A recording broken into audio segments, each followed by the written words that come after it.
Recording action. Here we go.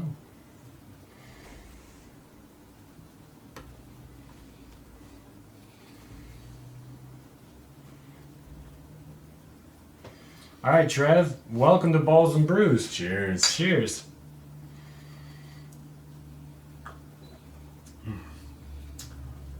I'm Trevor. This is Chuck. We're down Zach, unfortunately. So it is the week in Reno. We have a lot of rodeo pride in this city.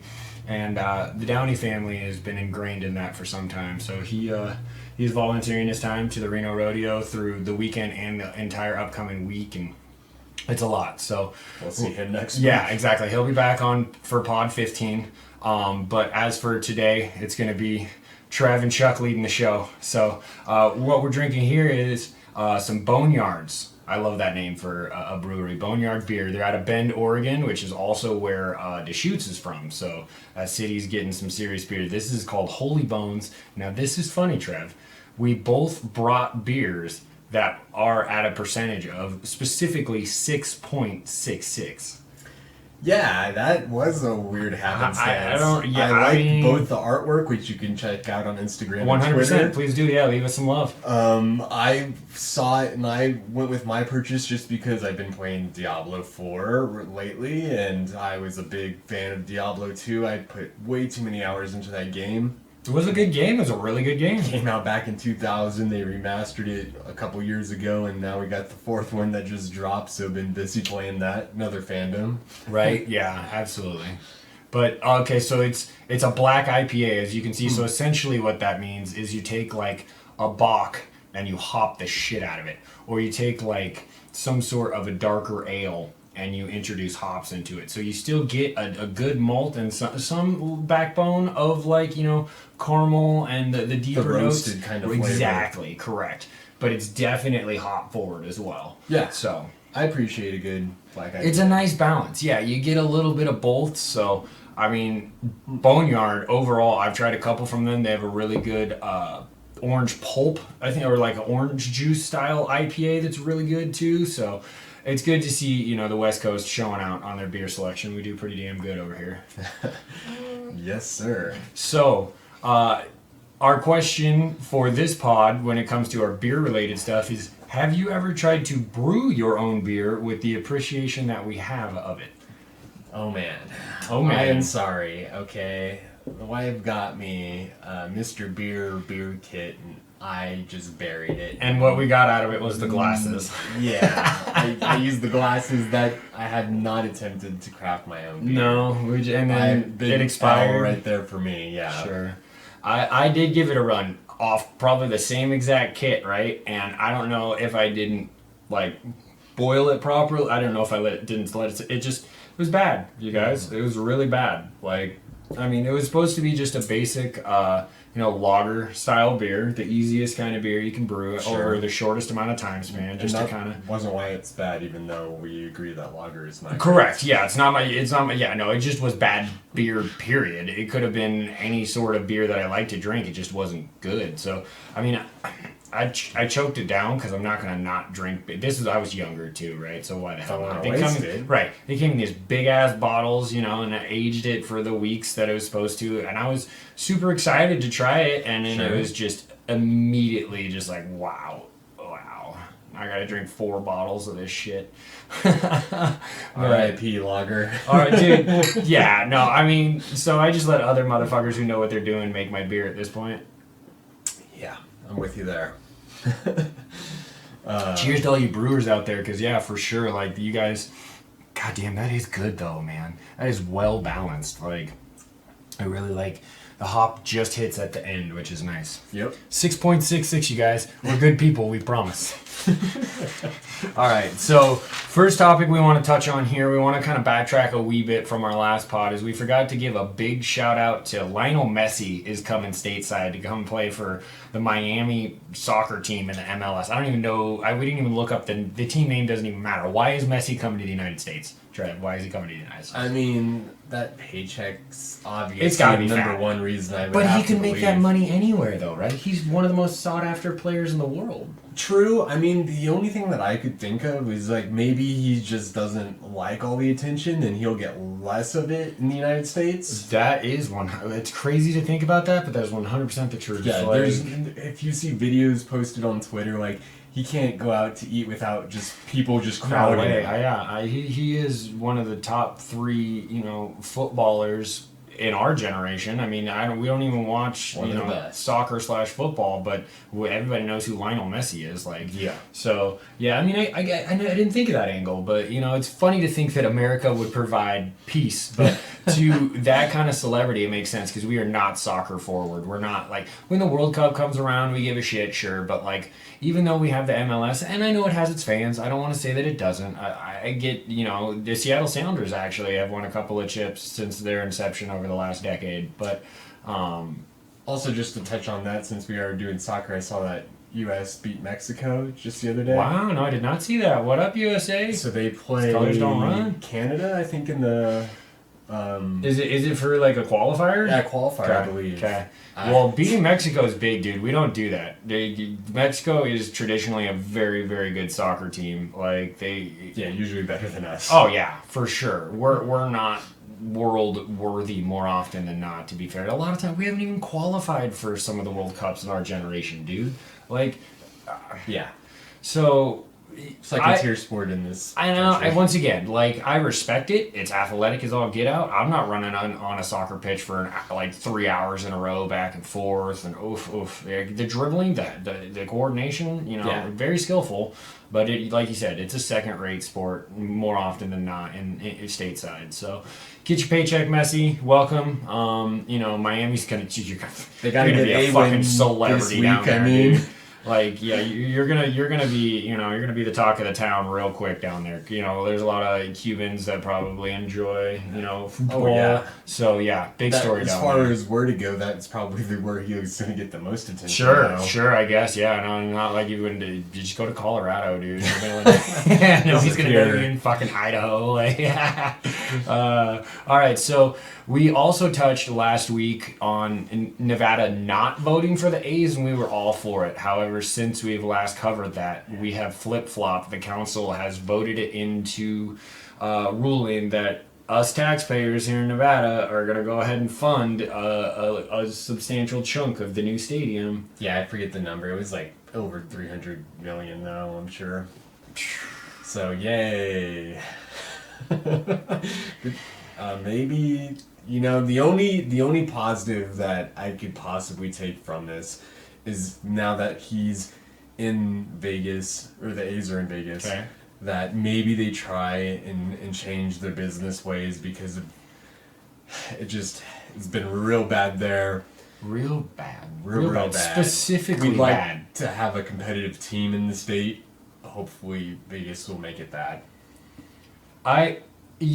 You can't come into a new scenario where you basically wind your way out of town, out of Oakland, to get the new stadium. And not bring the attraction with you, right? You have to step up and now start trying to do something.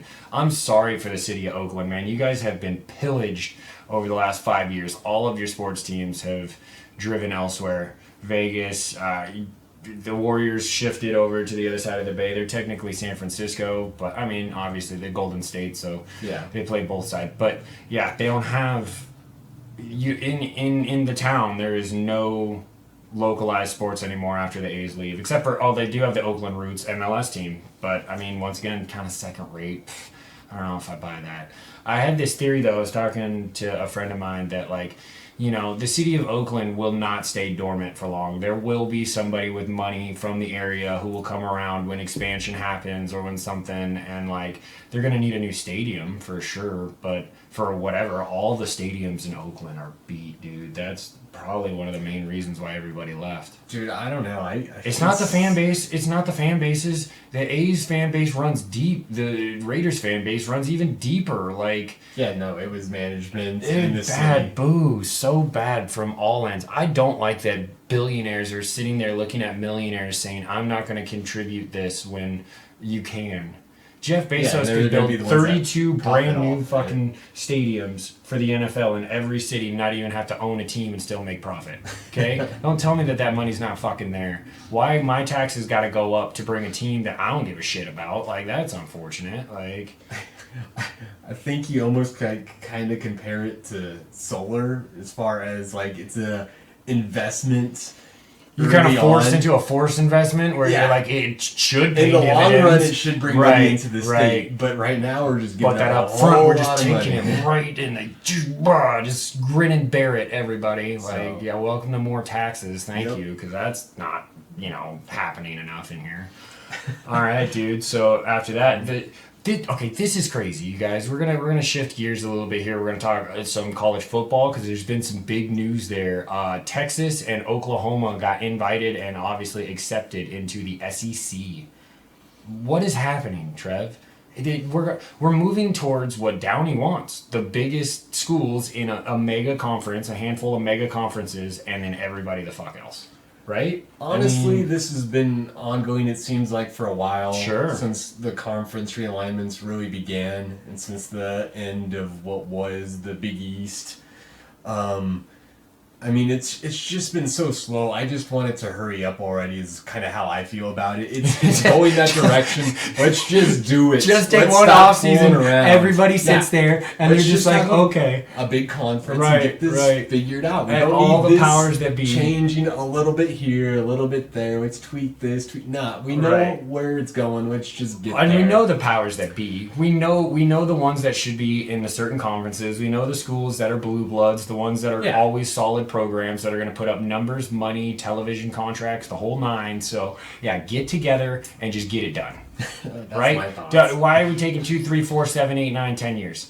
It's anyway, but I don't like it overall because one, it increases massive traveling for certain teams, like especially USC going into the Big Ten. Like that's you're gonna have to be your miles of travel for away games are bonkers now. Be going all the way out Yeah. to Rutgers Like, now.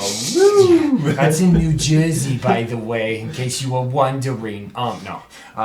But yeah, that's a hell of a travel, dude, for a team that normally wouldn't have to do that, right? Like, now, obviously, within bringing the power teams together, it creates matchups that you don't have to schedule. When conferences Yes. bring good fucking divisional opponents to you, that's wonderful. That helps the schools, that helps the matchups, helps the contracts on the TV. Everybody wants bigger, better games. For sure. So, like you said, if it's going that way and we're already in the era of NIL and the money and we've already succumbed to it, we've gotten rid of the pageantry more or less, right? Like what is... I mean, I wish, we hadn't lost the pageantry and some We of the did, traditions, which is happening.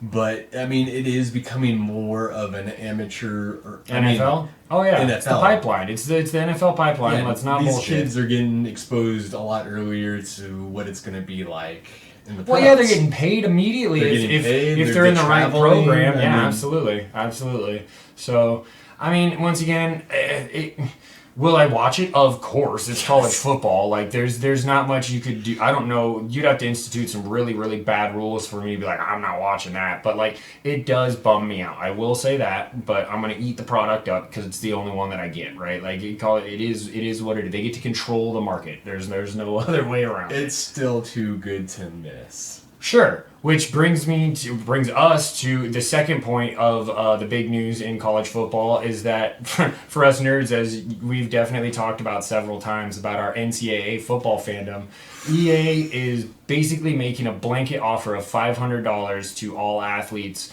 that qualify that they're within teams that are going to be made for that game. So no matter if you're the star quarterback or you're the place kicker, you're getting $500 for your likeness. I think that's cool, but of course there's going to be the players that are more, recognizable that are going to want more. I really hope this doesn't slow down the game, and like they already delayed it a year. Twice. I don't want it to delay Twice, be sure. delayed again, and I can see that happening now because they're going to want more. I think it's a childhood dream to be in a video game, and I think if so you're too. getting paid for it even slightly, that's recognition enough. And then, like, let's be real, if you are the quarterback of Alabama or the quarterback of Clemson, you're gonna have an NIL behind that regardless. Why do you have to die on that hill? I would just be like, absolutely, get me in the game, dude, and I'll make money locally around here. Like, I mean, fingers crossed. We're hoping that's the way it goes. sure, no, there's that would be always the best for the fans, right, but there's always going to be that one or two players. My likeness is worth more than the punters. Like, I should be getting $10,000. And it's like, like, dude, we lived a whole decade without this goddamn game. Okay, like it needs to come back. It just needs to come back. Even you know what you do, EA? You get the likeness rights for everybody you can, and then everybody else you just put numbers on. You just generic them. It's fine. I mean, you've been doing it for years. You've been doing it for years. I mean, yeah, that was before they were paying anybody, though, and that's why everything happens. Well, so those who take the money... I was good with that, but I don't think that's what they want to do. I'm sure they wanted a blanket. I'm sure they want everybody. You know, that's... Of course, that's the easiest way to go about it for them. And, like, I mean, think even still, though, $500 at how many heads? I'm sure there's numbers we could crunch to how many payouts. That's a lot of fucking money for EA to shell out to make this happen. And I like the part of it that even the players that aren't going to be pros are getting some, because that's absolutely just so cool. That's what I'm saying. If you are the backup, the second backup guard or whatever, and you are signing that con. You give me that $500 and pump me full of likeness, dude. Like, absolutely, dude. That's what I'm saying. I hope that the 1%ers at the top for the team, for the brand. Sorry, Mac, if you don't sue me. Beer sip. But I mean, honestly, dude, like, that is such a great opportunity for. And do you think they're gonna have to do it every year? Right, every year that they make the game, anybody who hasn't gotten paid or has likeness, any new freshmen, I guess, right, or something. Where's the debate? Where does that go? That's why I believe they're just trying to do a flat rate too. Also, I mean, right, just sign it into place as soon as you come in 500. Then they don't have to worry about that every right. season. Then it's just they have a contract. It's done. Right, correct. Don't have to worry about it. We got some college football games coming every year. Come on. Right? Let's go, dude. That's all I'm pulling for, too. Like, college football is amazing. And, like, unfortunately, we're about to hit the biggest lull in sports. Like, we're going to be pulling out lists and talking about some crazy different things, y'all, because outside of, like, we're going to hit our main free agency and NBA talk here a little bit later. And we'll go into some depth there about, the draft. We'll touch on the draft, obviously, because that's coming up. But, like, after that goes cold, if you guys just wanted to talk baseball, we can do that. But, like, who wants to talk baseball for 3 hours every week? Nobody. Actually, there are baseball pods. Don't let me shit on them. They're okay. But, yeah baseball and soccer. Some shorter pods, could be some extended fandoms. We'll get into it. It's just going to be, generalized sports happenings. but NCAA and EA, get it right, please. Get it right. And smooth it out. Yes, just please. get it done. Get it into place. Get the game out. Make the game good too. Make the game good. All right. So we got a little bit more here. We do want to touch on the finals of both the Stanley Cup. Shout out to the Golden Knights, champions. Yeah, I mean, I guess 6 years is all it took. Was it? This is their fourth year, I thought, right? Sixth season. Was it their? Is it their sixth already? Yeah. Are you sure? I'm pretty sure. I thought they had done 2 and 4 years. Either way, it's very short time span to get your first chip. There's a lot of fucking franchises in the NHL that have been around for decades that don't have one. So yeah, I mean, pretty the insane. drought in Canada has been really long. Oh yeah, they haven't had a chip across the entire country, or like in what, like 93, 94, I think was like the last one. I think it was Montreal or something. Like that sounds right. It was mid to early 90s, dude. Like, we were youngins for sure. Like, gotta feel good about your cranking coming. I'm hoping so, man. I know. That's like how the Knights started. Second year, man. yeah, well, they went to the chip the first year. They lost, but they went all the way to the chip. Like, that's crazy, dude. The Kraken. I watched damn near all of that Dallas Stars series between the two of them, and we played hard. And I don't know how free agency works very much in hockey, and if a lot of retention happens or if a lot of team building Like, I'm far more familiar with how the NBA is structured and the NFL is structured, and how, you can turn over a roster in a season. Look at the Carolina Panthers, dude. They're almost an entirely new team coming into this year. Oh, well, football, I think, has a quicker turnover than the other sports. Well, it's the what have you done for me lately league, man. At least the NHL, since they're a long-term investment, and they know that. When they draft prospects and when they, build teams, they normally do it with the 3, 4, 5 years out intention versus, the NFL is every year you got to be good, and if you're not, you're getting fired. You're getting shit canned. You know what I mean? Coaches, even the best coaches outside of maybe Belichick, got to be weary of that. Yeah, that just makes me think of kind of baseball. Baseball used to be, the process was so slow, and it seems to be speeding up as of late. We're seeing more younger kids playing ball. Making a difference. I would agree with that. And I think that's what the MLB needs. Because they have to get younger in audience. They have to figure out a way to relate and get the 18 to 30, 35, 40 market to buy back in, because the average baseball fan that watches traditional, like seasonal at home, I'm not talking at a bar, I'm not talking about out and about, but just at home watching MLB is like 50 some odd years old, dude. Like, that is not sustainable. You've got to get the younger crowd into, that's why they're trying to speed up the game. That's why they're trying to do these exciting things. Make it more like the World Baseball Classic. We touched on that a handful of pods ago, man. That was a party. That was a massive party. Everybody was having a great time. So baseball is a wonderful game. It really is. It's fun to watch when you know what the hell's going on and you have a skin in the fight. But like, first game I played. Oh, sure. As a kid? Yeah. Oh, absolutely. Like, as at a competitive level, for sure. Basketball was for me because that's always been like my first love for sports. But like, baseball was right there, right on the heels. Like, I played that religiously throughout the summer. Like, that was the one I was naturally better at. Like, I was a good baseball player, just kind of, like, I could have worked harder and became better, but just baseline, I was pretty good. Like, I should have put in more effort as a kid. I didn't really find my athletic enjoyment until like later in life. You know what I mean? I do.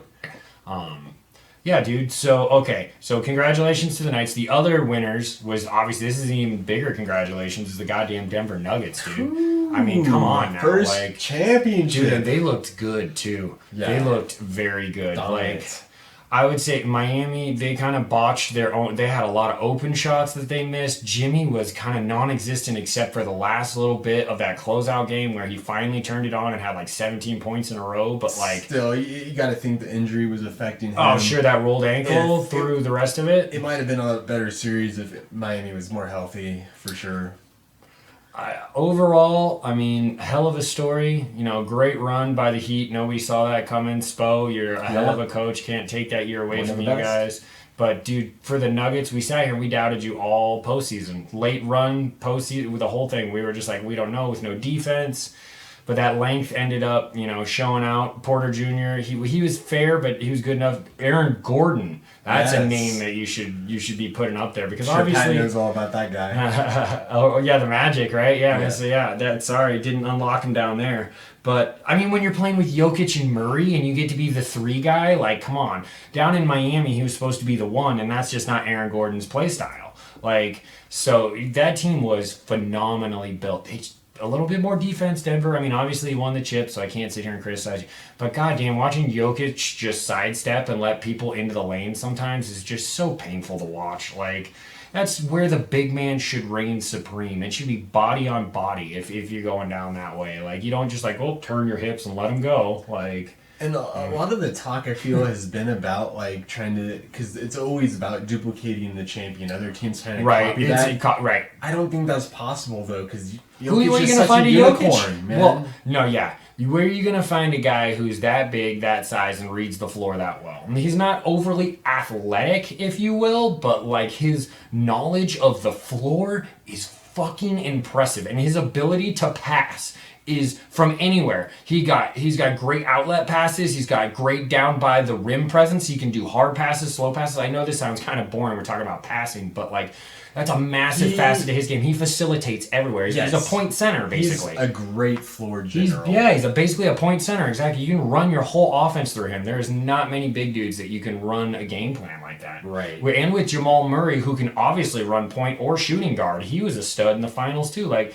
they were just dominant. Yes. Like, he's been better in the playoffs than the regular season. Sure, that's cool. There's nothing wrong. It's show out time, baby. Let's go. Jimmy you know Butler what I mean? time. That's what Jimmy's known for too. He was exactly. Unfortunately, like with the residual, ankle, I'm sure that did carry over a little bit. And like we knew going into that roster, just like the Nuggets got size, dude, and the Miami Heat had got heart, but not a lot of size. So shout out to the Nuggets. I traditionally shit on Denver teams, but I'm not gonna say that history's cool, man. It's always good to see a franchise that's never gotten one get on the board because. The Blue Bloods are great, Lakers, Celtics, whatever, but they got enough. All right? Spread the wealth. So, good for you, Denver. I also do think, preliminary looking at it, they could easily, run it back. I don't know who's up for, contracts and shit on that team, but they could. If they hold the main three that we just talked about, Murray, Jokic, and Gordon. I'm pretty sure they're all in and contract. And Porter Jr. For the next season, so... yes, they're definitely going to be in it. Maybe they'll have to play some more defense next season, depending on their opponents.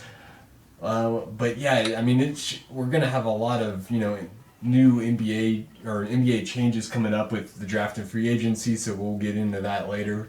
Yeah, one last thing before we close out this segment, though, is we do want to talk about there were some big news in the managerial side of... Before we get there, before we even do that, sorry, I just wanted to, since we were talking about the Nuggets, I just wanted to get on Kroenke. Oh yes, this owner, man, listen to the run that this guy has been on. Okay, this guy is owner of the Rams. So they just majority owner of the Rams. Yeah, yep. of 2022. We just had that happen. The Colorado Mammoth, the Cross League, just got their championship last year as well. Shit, yeah. The Avalanche as well in 2022. The year before, correct? And then the Denver Nuggets this year. I mean, come on, dude. Most owners, first off, congratulations to owning that many sports teams in the fucking first place. The fact that they're all that successful is that he owns. He also owns Arsenal FC. Oh my God, you want to talk about a cash cow, dude? New football. Oh my and God. Colorado Rapids. We're looking at this on Twitter, and he's got a just stunning suit. The guy is just thugged out, man. He's got to feel so good. Yeah, you are one of the top owners in sports. No, that is come on. I don't know. How could you even talk? There's nobody even that comes close to that, right? And he's a great example of how owners should be too, is he pays the people to run the teams. He's not getting involved. He's not Jerry. I understand how you have that kind of ego being the powerful businessman that has got you into where you're at.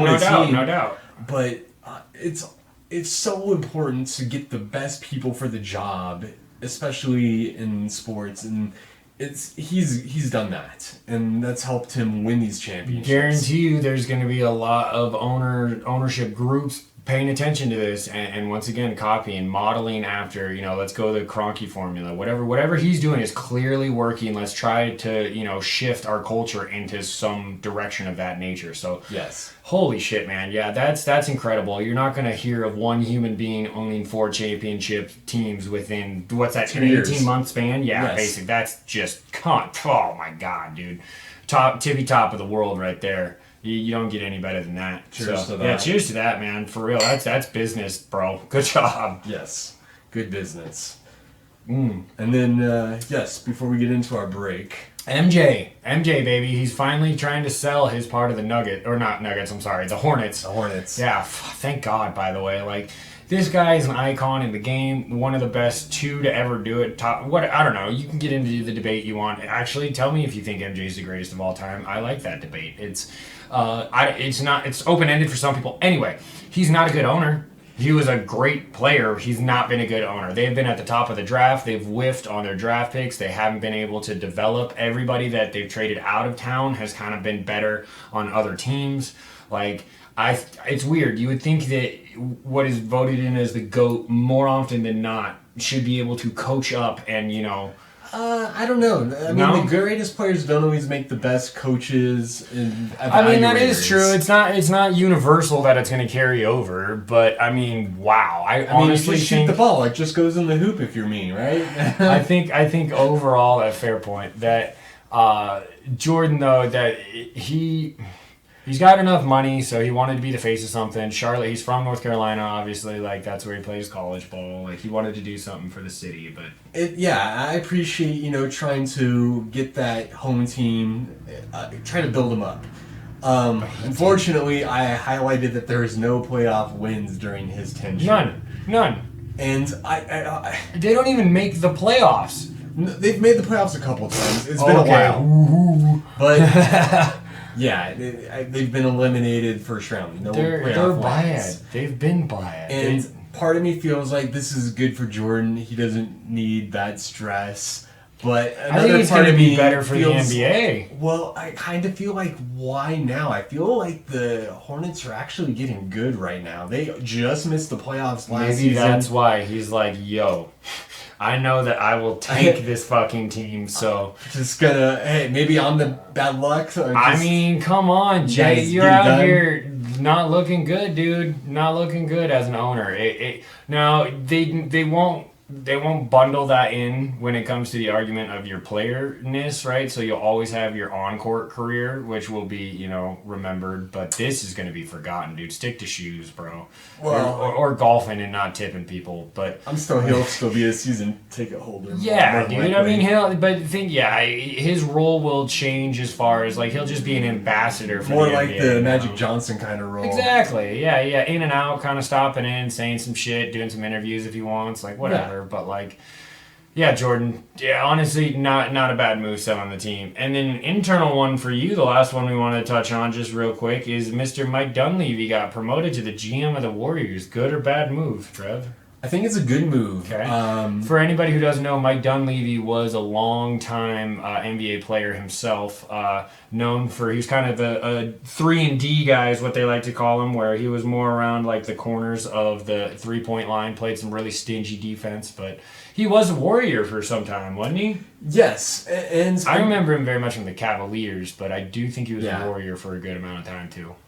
And I mean, he started off as a scout, he was a scout. He's worked all the way up from a scout, huh? That's impressive. He was part of that scouting for the team for the chip. There you go. It hasn't been as great lately, but I still think he was the best person for the job. You have some of the best young talent.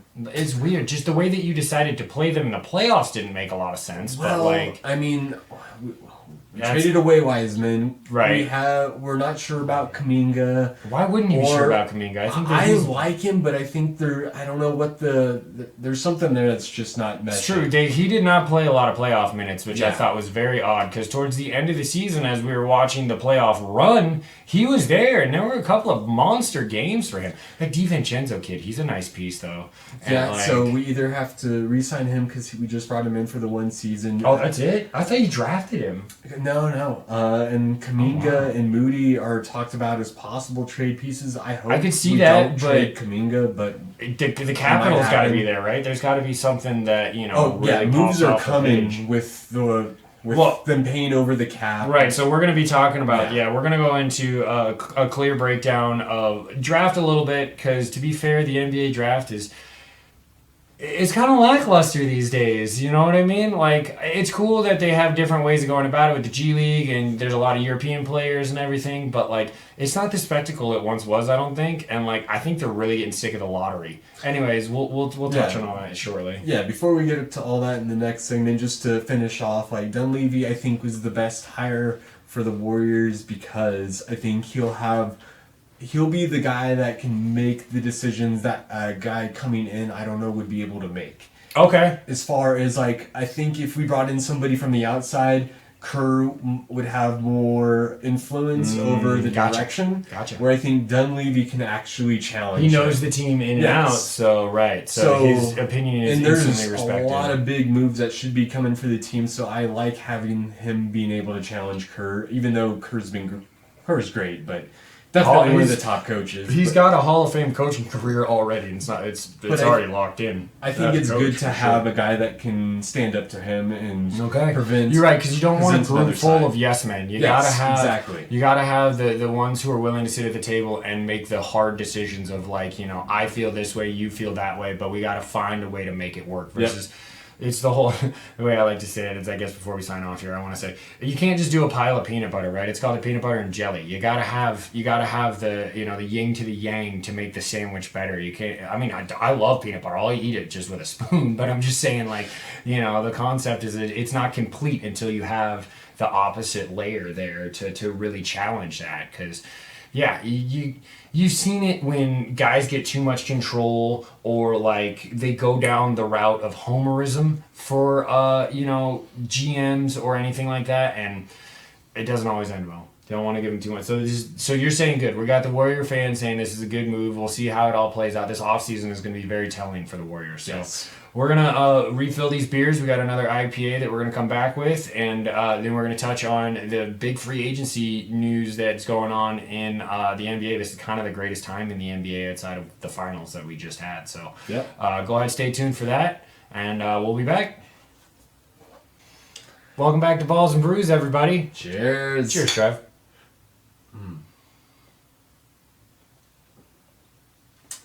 So what are we drinking? Wow. Seriously, that's a very good and interesting beer. So we always love to give some local shout outs. This is from Revision, another brewery that we visited several times on this pod so far. Yes. But it is known as the Moment Commander. It is a straightforward West Coast IPA, is what it's billed as, with notes of grapefruit, pine, and orange. And I would definitely have to say the earthiness of the pine shows in the flavor of this beer. Oh, yes. So, like Trevor spoke to earlier on our first beer, go ahead and view the cans on Instagram. That'd be great if you take a look at them, because they match up. The Moment Commander, it's also another devilish themed beer, because it's also 6.6%, you guys. We did this without communicating to each other about making this happen, okay? So I mean, I don't know if that says something about us or about the beer or whatever, but it's quite the coincidence, Trev. Honestly, like that is kind of hilarious to me. So, as far as the beer itself, yeah, like I said, very earthy for an IPA, which I like. I can always adjust to a juniper or a pine or something along the wood, like I say wood, but you know what I mean, kind of the earthy tones, where it's not just a hop, but it's a little bit more, if you will, dirty. I guess is kind of not the best word for it, but it's earthy is what I'm gonna say. That's the best way I can describe it. And it's a collab too? Yeah, it's true. Yes, correct. So it's in works with Moment, who is a local skiing company manufacturer, which is kind of funny. It makes sense because has a lot to do with the Reno local scene. Is we're kind of a ski town, no doubt. Yeah, and as you can see, the color on it, it looks more like you would think it's like a lager or a pilsner. It didn't pour with a lot of head either, which is not typical out of an IPA. But as far as flavor, Revision, man, you guys know what you're doing. Like you don't make bad beer, I'll tell you that much, and I can always appreciate that. Like we've spoke on breweries that we don't necessarily lean towards. Revision is one of those ones where if I see a new one, like I have the tendency to have to want to try it. Same boat. Good stuff. Good stuff. So we've hinted on our main topic for this pod a couple of times. It's the NBA draft / free agency as we move into the upcoming year. The NBA moves very fast. So it's not like the NFL where the draft is months after the Super Bowl and you have the combine and they've already done the combine. They are drafting on the 22nd, you guys. Yep, Thursday, man. Thursday. And they do a 2-round draft. It's in and out. Boom, boom, bing, bing. Like, they do the lottery. They sneak in the lottery during the season. Like, if you don't even know what's going to happen, it happens kind of backdoor. They're like, oh, the NBA lottery happened. This guy's got the first pick. You're like, oh, fuck, okay. Like, so they do theirs a little quicker than, other... I mean, you don't even hear about the MLB draft because it's 900 rounds long. Like, and, Yeah, same with hockey.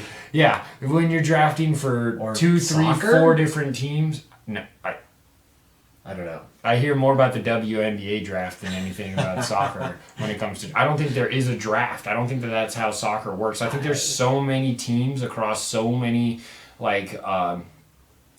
organizations, whether it be stateside or internationally. I just think it's you play soccer, and if you're good enough, these teams give you contracts. I don't think there's a draft. Just go out for the whatever their D League or G League team No, I is. literally think that they do the scouting and they come and find you, and then after you're done with your collegiate or wherever you're at in the world, because there's obviously True. a lot of World game. Yeah, so I think that it's just a lot of it's localized, or a lot of it is traveling within the continent that you're playing on, and they just find players. I don't think there's inherently a draft for it.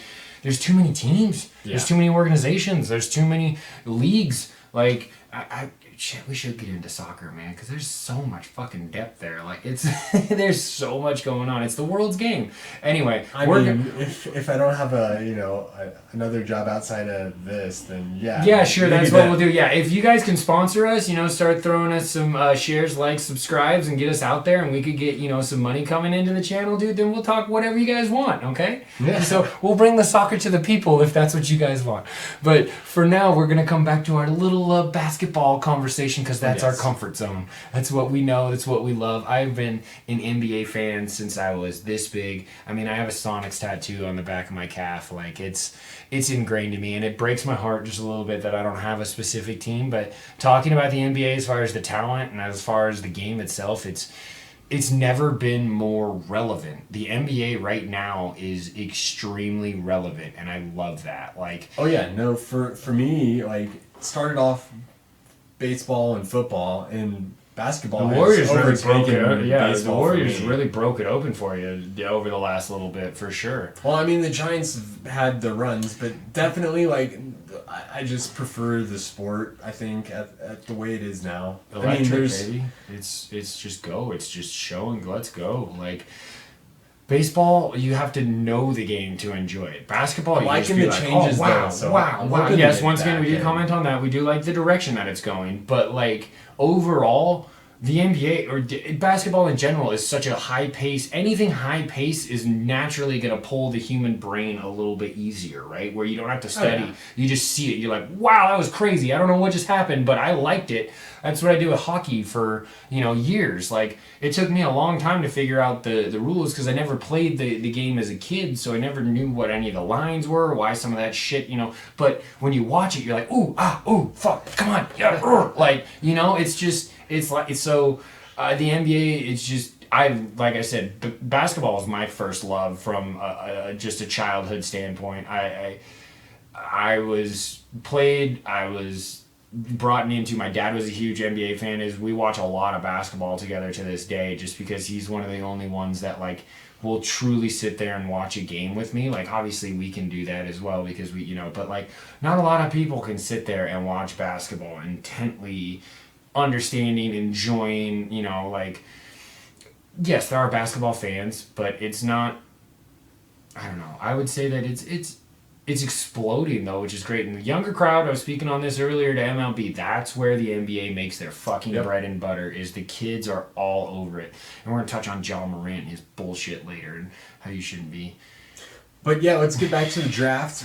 It's a 58 pick draft. Does anybody know why that makes sense? Can anybody make sense of that? Why there's 30 teams. If it's 2 rounds, 30 times 2 is 60. So where do those extra 2 picks go? I don't know. There's 30 in the first round, and for whatever reason, there's only 28 in the second round. Do we get pick stripped over the years or something? Was there some sort of tampering or some sort? The NBA has bylaws after bylaw after bylaw. They could have been stripped from a team or two. That's probably what happened. Extra practices. Who knows? That is just weird, though. That is very weird. It does happen in the NFL, though. It happened with Miami this year. We only had 31 picks because Miami tampered with Tom Brady. Okay. But yeah, so the craziest thing about the NBA draft is the reach that it has, as far as, like, there's European. The number one prospect is not a stateside player. Do you want to give me a help with his last name? Victor Wembanyama. Wemby. Yeah, there you go. Okay.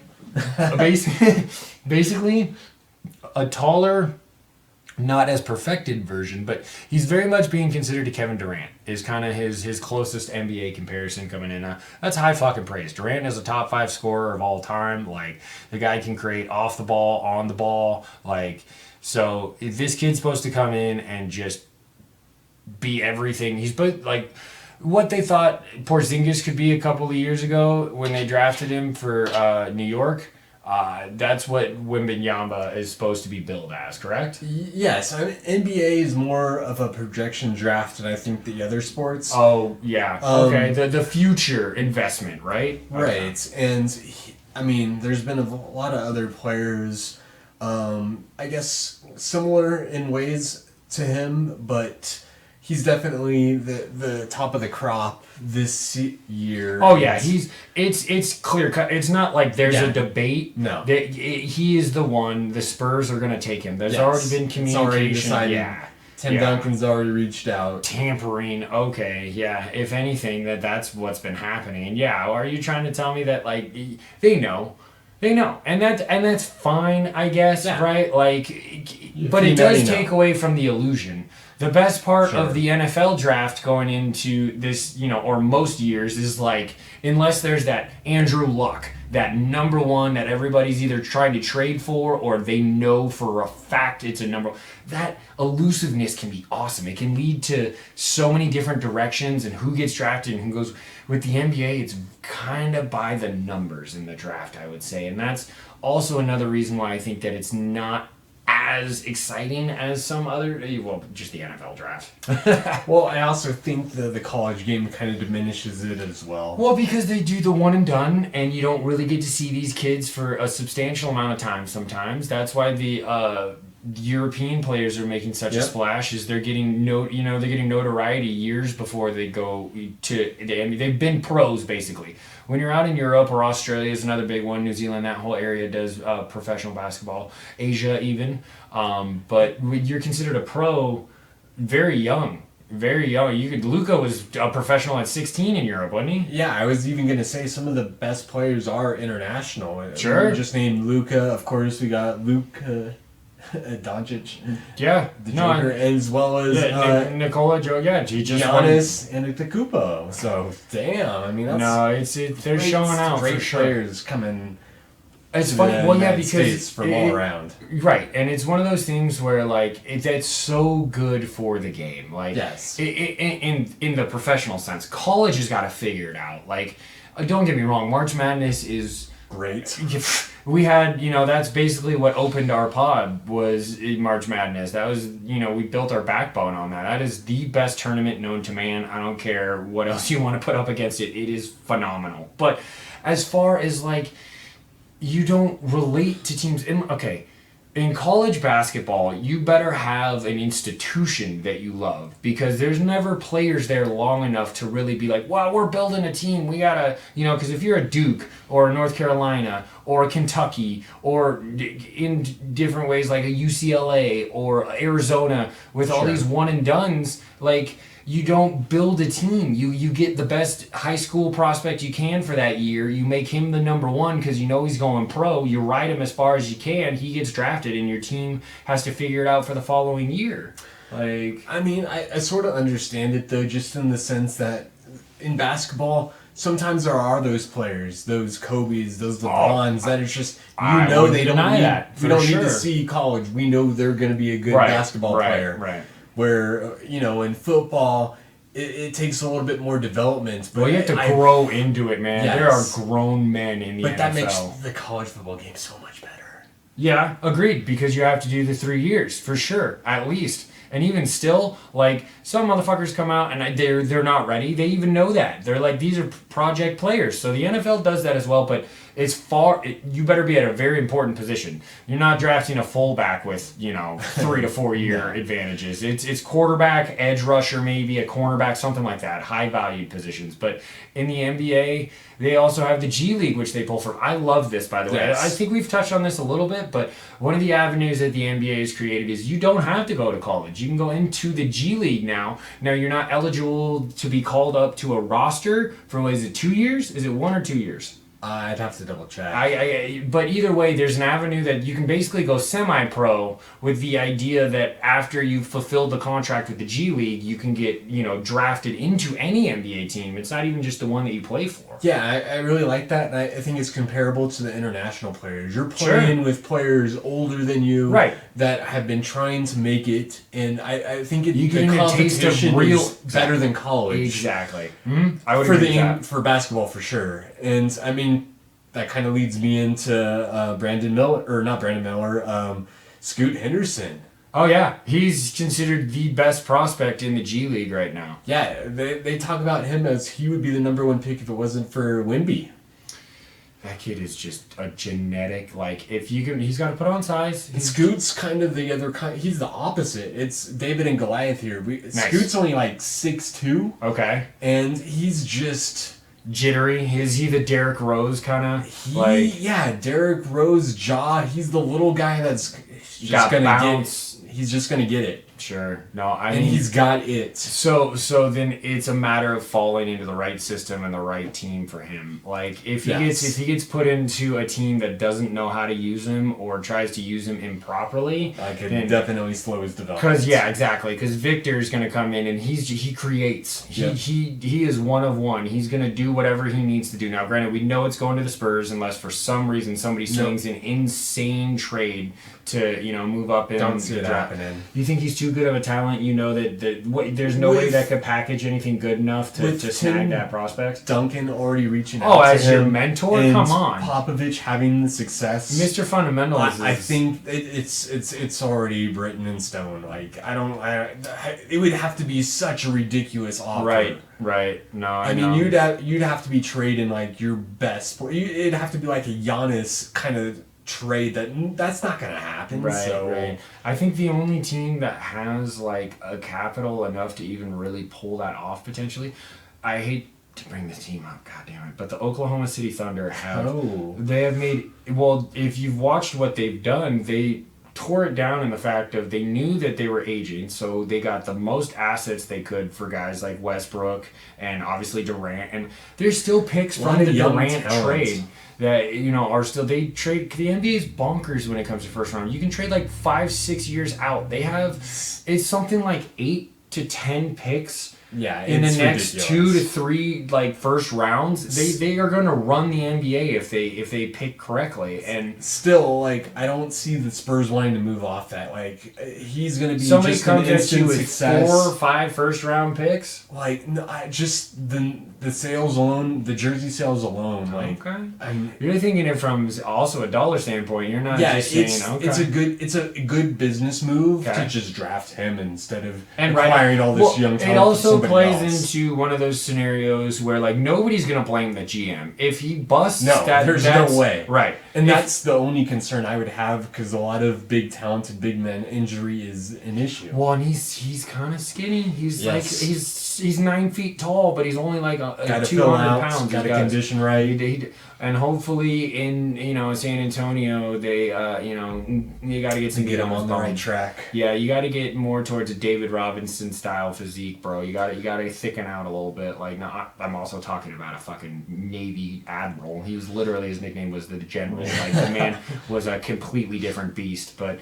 That's a great franchise to go to, man. Like, I know that they obviously have fallen on tough times because the roster isn't, fantastic, but there's great culture down there. There's good fan base. Like, San Antonio is one of the very few small market teams, as it were, that is considered a blue blood in any sport. Like, San Antonio is, once again, the last couple of years have been faulty, but I would love to learn from guys like Duncan and be coached by Pop and have the history that you have there. The knowledge and experience. 100%. That is a great developmental cast for Victor to fall into. So that's once again the shoe-in for the draft. So unfortunately, the illusion of will they, won't they is kind of taken out of this one. There's not the you basically just squashed any trade. So.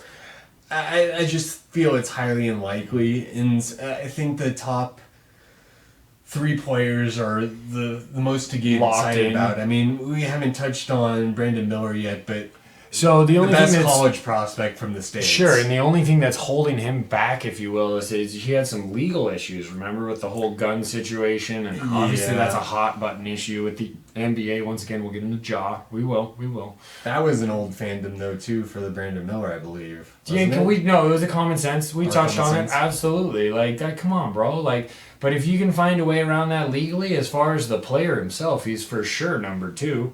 Because once again, the way the game is going, he's a tall stretch four that can shoot. Yep. He can play defense. He can dribble up the court. Like, he can bring you closer to what they like to call positionless basketball. And that's who is number 2 in the who has the second overall pick. I think it's Charlotte. Is it Charlotte? I believe so. Makes sense. And I think Scoots. I think he might be their guy. I'm not sure actually. But I mean, so a little intrigue, I guess. Moving down the board a little bit. Yeah, it's definitely it's Wimby and then Miller and Henderson. Right. So the NBA draft is happening Thursday, yes. June 22nd. So watch out for that. Check out. ESPN has a list of the top 100 prospects. So of course, not all those guys are going to get drafted, but only 58.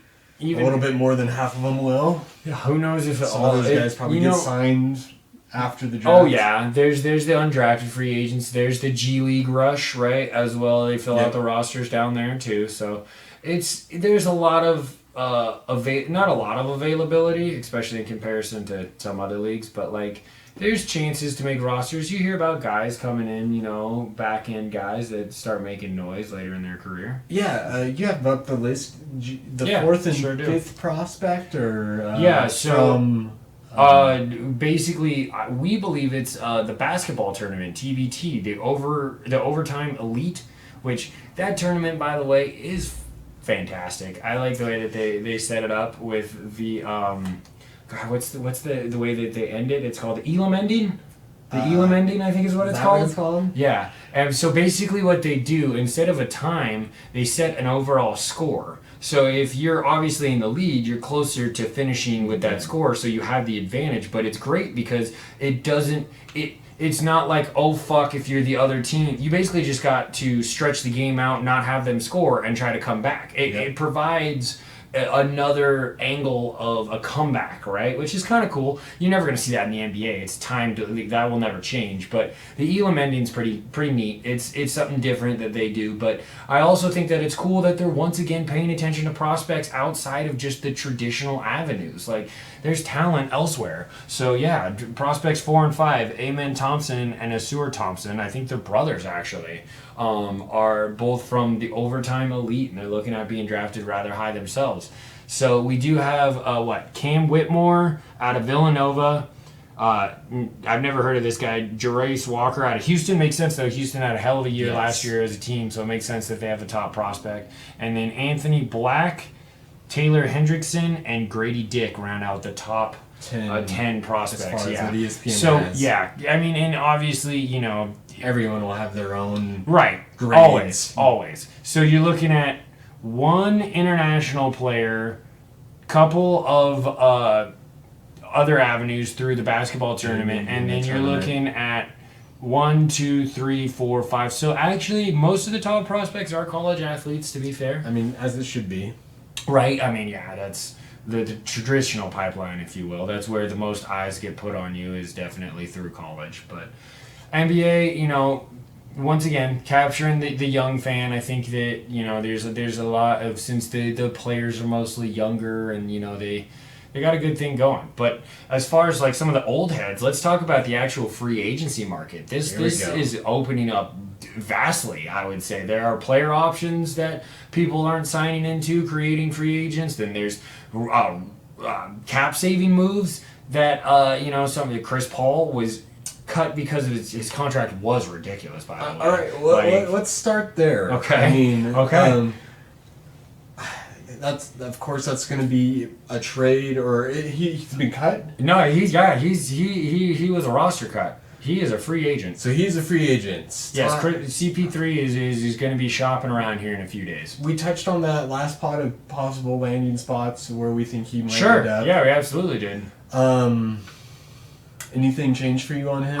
Honestly, I think that he has to fall into a team that is already built.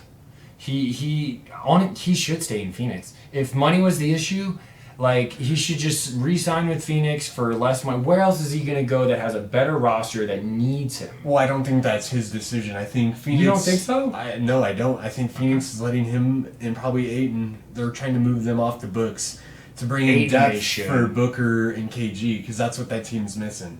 Okay. And if they can bring in another free agent, Bruce Brown from the Nuggets, who just won. Balled, man. He was that could be. He got himself a bag by playing these did. last couple of games in the finals the way he did, for sure. He got on the biggest stage. He stepped up and he was providing some really good relief to Murray and to Jokic, and so he's gonna get a bag. Yeah, he will. I think that Chris Paul isn't going to have the market that he thinks he's going to have. No. You know what I mean? I have a long running history with Chris Paul as far as not being a Chris Paul fan, if you will. I'm with you there. He complains a lot. There's dirty plays at times. Yeah, honestly, dude, if you watch him, he turns the ball over more than I think he should. Sometimes his decision making is fair to middle, and he's not the best shooter. He's not the best shooter. Still one of the greatest point guards, but at this point, right, I'm not giving him the amount of money he thinks he's worth to come to my team. Well, that's why Phoenix didn't. Right. No, that 100% correct move by Phoenix, especially seeing what happened in the playoffs, realizing that you were 6 deep. You had nothing behind your 5 starters. So you've absolutely got to do that. You got to find a way to get money back and add depth, whether it's through other good free agent signings or the draft, obviously, or the G League. Once again, there will be a free-for-all in there too, and I think that Phoenix has really got to take a deeper look into their 6th, 7th, 8th, and 9th guy on the roster, because 1 and 2 are booked. Booker and Durant, and if you can move Ayton, and if you can even get a couple of picks out of Ayton and maybe a player, he's not been. Yeah, he was billed as. He's not going to be great. Not a terrible player. I'm not going to sit here and say he's got a bad. He's soft for as big as he is. You would like to see him, get a little bit more work down on the lower blocks for as big as he is. But he also can't stretch very well. He's not he doesn't shoot threes. That's also where the game is going. Look at all the big men who are making it. Joel Embiid just won an MVP. The back-to-back MVPs with Joker the 2 years before. They shoot threes. Correct. They stretch the floor. They're stretch fives. That's what they are. They're big men who can drive but also pass. So Ayton doesn't have a lot of that in his game. He's far more of a traditional 5, but even that he doesn't bang hard enough. So that's where I'm kind of. If I was running an NBA franchise, I would not trade for Ayton. Between money and probably what you'd have to give up wouldn't be worth it to me. So I don't know. The Suns are a big question mark moving forward. They just fired Monty Williams as well. So yeah, I think Monty Williams is a good coach. I didn't agree with that. I would agree with that take as well. I thought that was a little aggressive considering what he has been able to do for the team. He brought you to relevancy. Now, granted, I guess the statement was, we gave you 4 of the best players in the NBA and you couldn't get it past, the second round. Well, and there's been that change of ownership since he's been there too as well. That always makes a difference too. They don't have any, fate, or they don't have any, what's the word I'm looking for here? Ties, I guess, to if they're a brand new regime, then they're just going to do whatever the hell they want, whatever they think is best. Investments, there you go. Thank you. God damn, I was drawing a blank. Okay, so let's move on to a couple of other big free agents. Obviously, a huge one is Kyrie, right? Regardless of how you feel about him off the court, when Kyrie is on, god damn is he wonderful. He's got one of the best off the ball moves. He'll just put you on skates. He's got great handles, but he's not a locker room guy, right? He's not a team building guy. So if you're trying to put together this group feeling, I just feel like he kind of rows the boat in the opposite direction, right?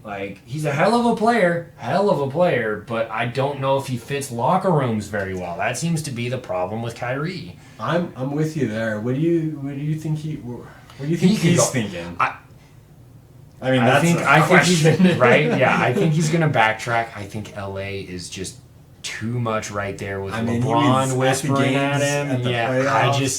It just, for some reason, it just seems like Cinderella putting on the glass slipper, dude. It just sounds like it fits, like... You think if anyone could get in line, it would be LeBron that would be able to straighten him out a little bit. Not only that, they know each other's game. That's exactly what that team needs, is a fucking point guard. But does he pass on all that money that Dallas is going to offer him? Because he can make more money there.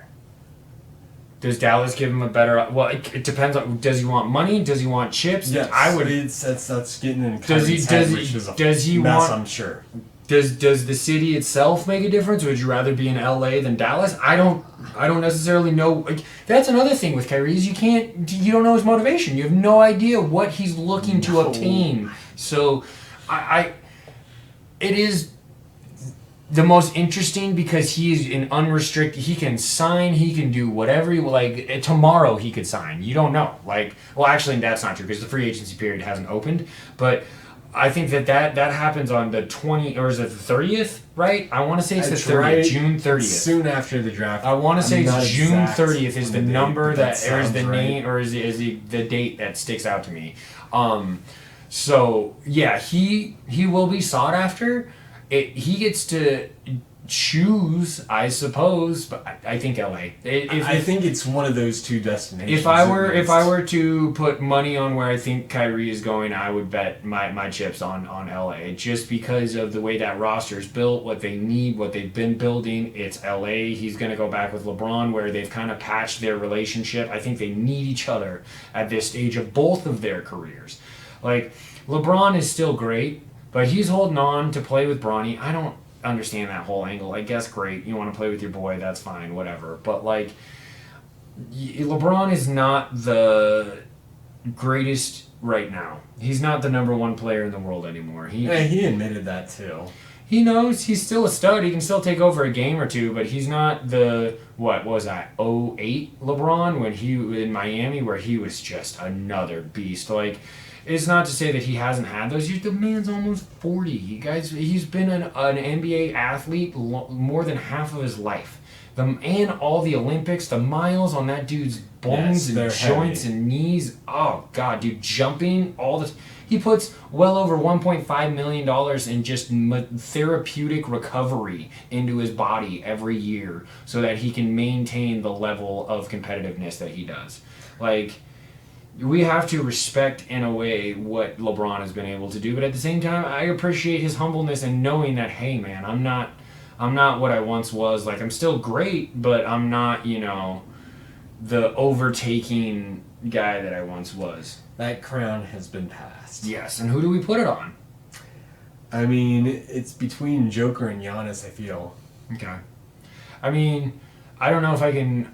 there might be a couple of other names I'd put in that hat, potentially. Sure. But, like... KD is another name that I would think of, but last year wasn't his year. I also don't trust KD on the defensive side. And if you're not a two-way player, it's really... But that's Joker, obviously. Like, goddamn, dude. I mean, if Kawhi could stay healthy, he would be another name I'd float in that hat. God, when Kawhi was healthy before the knee injury really derailed his career, the man was phenomenal. Like, so good.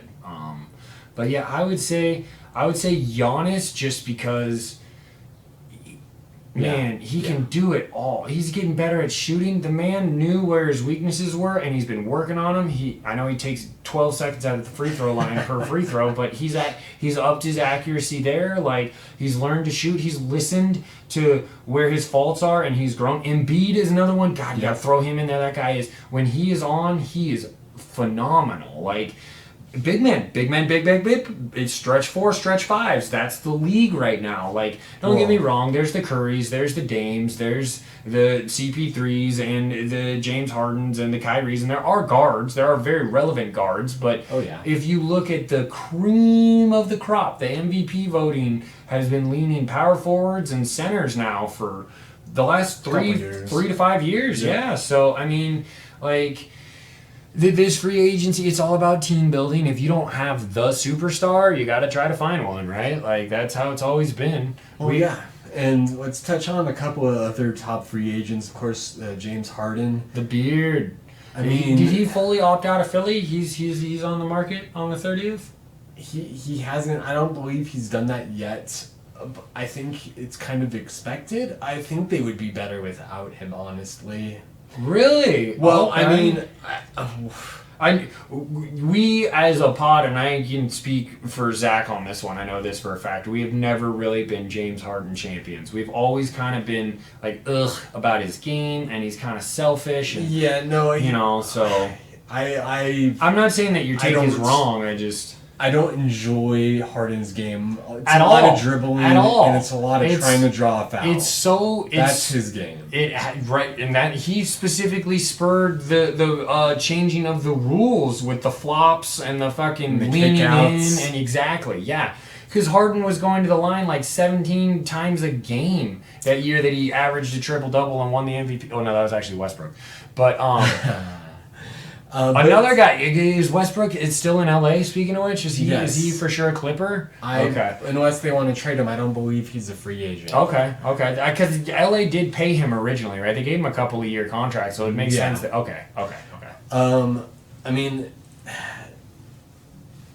Fred VanVleet, I think, is the other big name free agent that's available. Zach's already talked about wanting to bring him to the Lakers and make him the guy instead of Kyrie. I would say he's a very underrated player in the NBA. Yes, I mean, I have him third on the list for free agents, but I think that he's definitely somebody that could make a lot of change on a team if he's put in the right situation. Right. He can run a floor. He's a very good floor general. He's not necessarily, once again, the most athletic, although the dude under the cup, man, he is kind of a magician for the size he is. If he can get inside that inner circle, he's got some fucking crazy skills around the rim when it comes to finishing. Like, he's smaller, but he can also shoot. He's worked on that part of his game. I'd say that'd be a good pickup for anybody. Or, I wonder what the Raptors are going to do, because they are going to have a rollover here soon. I don't know. They probably keep Siakam because, he's I would think so. A fan favorite, and he's been built up through that organization. So I think that he would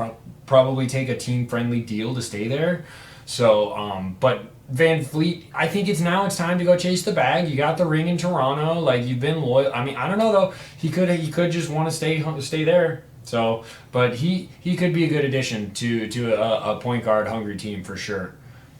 Bruce Brown, you already mentioned him. He's that kid. I think he's gonna get a bag somewhere. I think that somebody's gonna maybe even overpay off of the potential that he showed. You know what I mean? That's a G League come up right there. He's one of those that worked his way through. The bottom of the barrel. He didn't come in, highly touted and. Also mentioning on the Denver Nuggets, Christian Braun, back-to-back, the fifth human to ever go back to win the national championship, then get drafted from college, and then win the NBA championship. What a run right there. Ooh. He was electric in Game 5, too. God, he played angry. That kid is just all gas, no brakes, dude. And watching stuff like that can be very entertaining. So shout out to him real quick. Hey, do we got anybody else that we want to really touch on? I think it's more kind of the trade chatter after that. Okay. Who do we have in the trade sphere? So, I mean, if you're moving off James Harden, I think Bradley Beal is the way to go for the 76ers. I think he's one of the top trade prospects. The Wizards are looking to move off him. It's a bad contract. How deep into his career is he now? Is he older? Like, Bradley Beal's kind of older now, I'd right? have to double check. Yeah. I want to say he's at least 10 years in. Like, I feel like he's been a pretty relevant name for a while. He's bounced around a couple of times, but I think he is of value, but I also don't think he's that, like, he can't be the biggest signing or trade that you make. Like, he's got to be a piece to something, right? Like, he's not as big of a fish as I would say some of the other guys that we've named. Now, he is a hell of a three. He's a great small forward, good shot, great defender. But yeah, and due to his contract, it's the word on the street is that they're trying to dump salary dump. So it's not going to be like they're not going to get a lot back from the sounds of it. Well, once again, with age and then taking salary into account, I don't really know. I mean, the Wizards are most likely looking for young talent or high draft picks, I would imagine. That's the way you always want to go, for sure. I mean, they've brought it up. Being a Warriors fan, I've heard some chatter, and they talk about moving off Thompson. I mean, I would probably trade Poole straight up for him at this point, throw in our first round pick, which is probably not until like 2030 or something like that. But I don't know. I don't really think that we need him. We're already guard rich. But there's a lot of teams I think are going to be high for Beal. The Heat's been mentioned, but I think the Sixers are the top of the list, especially if they move off Harden. I would say, yeah, well then, yeah, there's that cap that comes, you know, you move one cap for the other and you hopefully change the culture there as well. Like, Embiid, you know, I hate to, you know, kind of drag this out, but like, bro, those statements that you made at the end of your playoff run where you're like, well, we need people to play better. It's not just me and James. We have to have other people. Real bad. I mean, it makes me think of Giannis's comments too about not calling the season a failure. Like, nah, bro, it was a failure. I have mixed feelings about that because I do want to say that I appreciate the, you know, having the wherewithal to say, fuck you, dude, that was a year of my career. I worked my fucking ass off to get to here. Yes. But that's not where you, everybody wants to win the chip. Everybody wants to win the chip. But I appreciate the understanding that, like, okay, is it a failure? I guess, especially because you already had a chip in hand a couple of years ago. So, like, it was a successful season, but it was a failure overall. Okay, but is it always bad? I like the idea of taking away the positives instead of the negatives. It feels like Embiid put the negatives out there and was like, "Whoa, woe is me," like bitch, and Giannis was like, "Yeah, we didn't win, but we fucking worked our asses off to get here. I appreciate everybody who's gotten me here. We are a team. We love each other. We're gonna move forward." He didn't say, you know, "Oh man, we sucked. I can't believe we weren't able to get over the hump." Like, how dare us, right? Like, you want to keep that fucking, you know, centralized point of we can do this. It wasn't a failure. I mean, yes, it was. God damn it, I'm running in circles here. But basically, I liked what Giannis said. I liked that take. I really did. I thought that it was what a young kid needs to hear potentially on that roster. I can understand that, trying to get your mind right, but I think also you got to just admit at times that not every season is a success. Even though you did a lot of great things, that's not the goal. The goal is to win it all, and you got a little banged up, and then you didn't finish how you wanted. When you're one of the absolute favorites, and the way they went down getting beat by the 8 seed is not, that's the tough one right there. Now, granted, obviously Miami was a hell of a competitor. They made it all the way to the finals, so I mean, it's not to say that they lost to a shithouse team, but I mean, I like the silver lining to the black cloud. That's how I'm going to sum it up. I think that he tried to take the best out of what he could, knowing that he was like, yeah, you're right. Of course I wanted to win. I wanted to be the finals MVP again. I wanted to be, you know, the tip of the tippy top of the champion sphere again, of course. But, like, anyway, in relation to that, I think the Bucks are in some sort of flux as well. Are they going to pay Middleton? When he came back from that injury, he was not what, you know, he was beforehand. So I think that you might see him traded as possibly. I think that there's some value for him, and I think that some teams will see that. And I think that unfortunately the Bucks need to get off of him as their 2-man. I don't know if if he fits there anymore. I mean, I could argue both sides. Like, he's been a part of that organization for a while now, for sure. Become what they are. He's good fit, but I do think there are other options out there that could be just as good. We'll see what they do. The other name that I have listed as far as possible trades is Lillard. I mean, he's been listed the last couple of seasons. Yeah, but now there's really smoke behind season. These stories. Yeah, he's putting out cryptic Instagram posts. That's always the first thing, there right? was a podcast with him listing some of the teams that he would go to. Oh, the Russell Wilson. Yeah. I'm not requesting a trade. Right. I'm just saying, if you were going to trade me, bring me to these 5 teams. Yeah, come on. What then happened? A trade. Portland, okay, Trailblazers, and look, Dame he comes from Weber State. He's a small college kid. He gives a lot of love to Portland. He has stuck it out up there. He has given multiple contracts. He's given several 50, 60, 70-point games. Like, Lillard has given everything and a half to that franchise that he has been able to do so.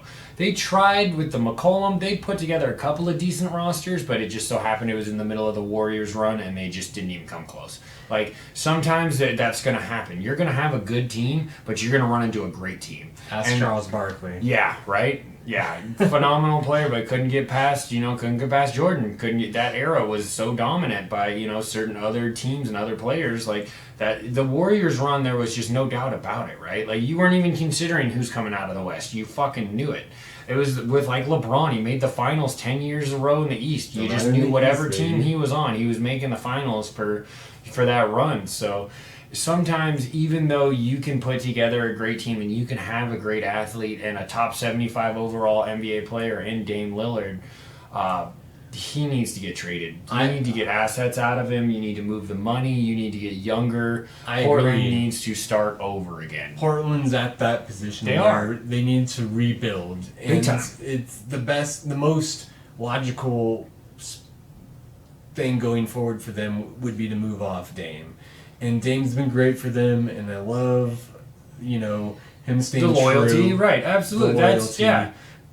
He's ready, though. The boy wants a ring. And he deserves a shot to at least try for one. That's the thing. And I want to see him get that shot. Right, he's like the perfect balance of humble and hungry. Yes. Like, he talks the right amount of shit at the right amount of time. Like, but he also is like, look, man, I'm just out here playing my game. I could give a shit less what anybody else is doing. I'm not trying to make no super teams. But he does realize, look, man, I'm getting older. I'm going to need some help. Like, Portland ain't doing it no more. Like, we're not in a position to draft super high. Well, they do have the second overall, or third or fourth. They're in the top 5, actually, this year. They were talking about potentially packaging that to bring somebody in for Dame, but I don't think that's going to happen. I mean, if they ended up with the number 1 pick and getting Wemby, then I think, maybe he stays, but I think he should move on at this point. There is some talk to pivot from that maybe the other way to get Dame to stay would to bring in the hottest trade commodity, Zion. Now, I think you're in agreement with me as far as... Why do I need a guy who plays 33% of his games? Exactly. What the... Like... I think it's better for Charlotte to move off of him and get what they can at this New Orleans. point. He's a Pelican. I'm sorry. He's a Pelican. Thank you. Yeah, but I mean, really, dude, that market can't be as big as New Orleans hopes it.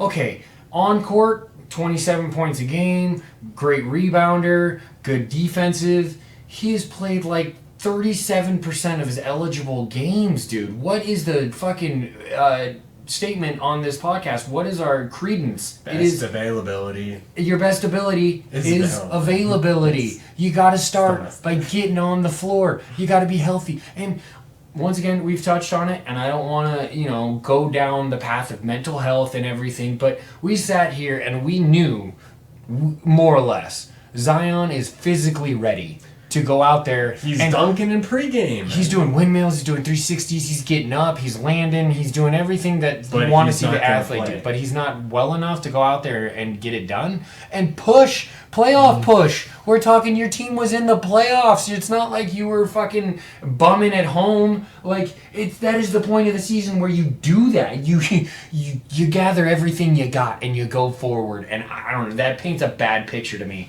I want you, Zion, I appreciate the big view and trying to take care of yourself. And like I said, I don't want to shit on the idea of mental health, as we all struggle with it. We have good days and bad days. And as a celebrity and an athlete, it's a whole nother atmosphere. I get that. But dude, understand the public perception of... You come out and you look like an all-star in warm-ups, and then as soon as the game starts, you're in fucking Balenciaga on the fucking sideline because they paid you all your money and you're still not goddamn playing. Cheers, Trev.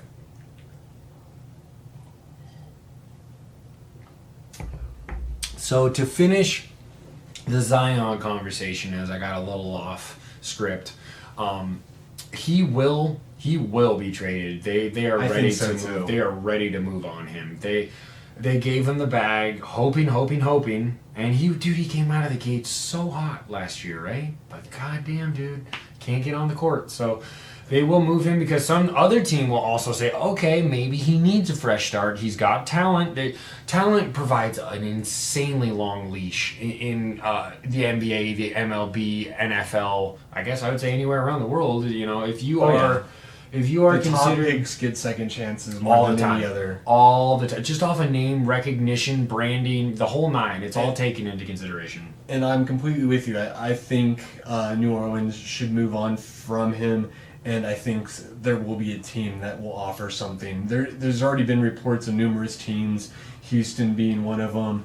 There's also It's been a weird reports. fit to me. It's a weird I mean, fit. if you want to, they have a young team, so they're Well, trying no, I to build understand with that. somebody like that, maybe as a centerpiece. Yeah, but they're built around speed and threes, dude. Houston's not built around Zion's game. That's just a weird, they're. The other news. Go ahead. I'm sorry to interrupt. Well, I was just gonna say sometimes you can bring in the most talented mofo that you can bring in, but if the system doesn't fit their play style, what are you doing? It's a lot. It's team building has a lot more to do with the chemistry of everybody on the floor all at once than just having one guy that's a beast, right? Right. I think so. Also weird why they have talks about bringing in Harden as well.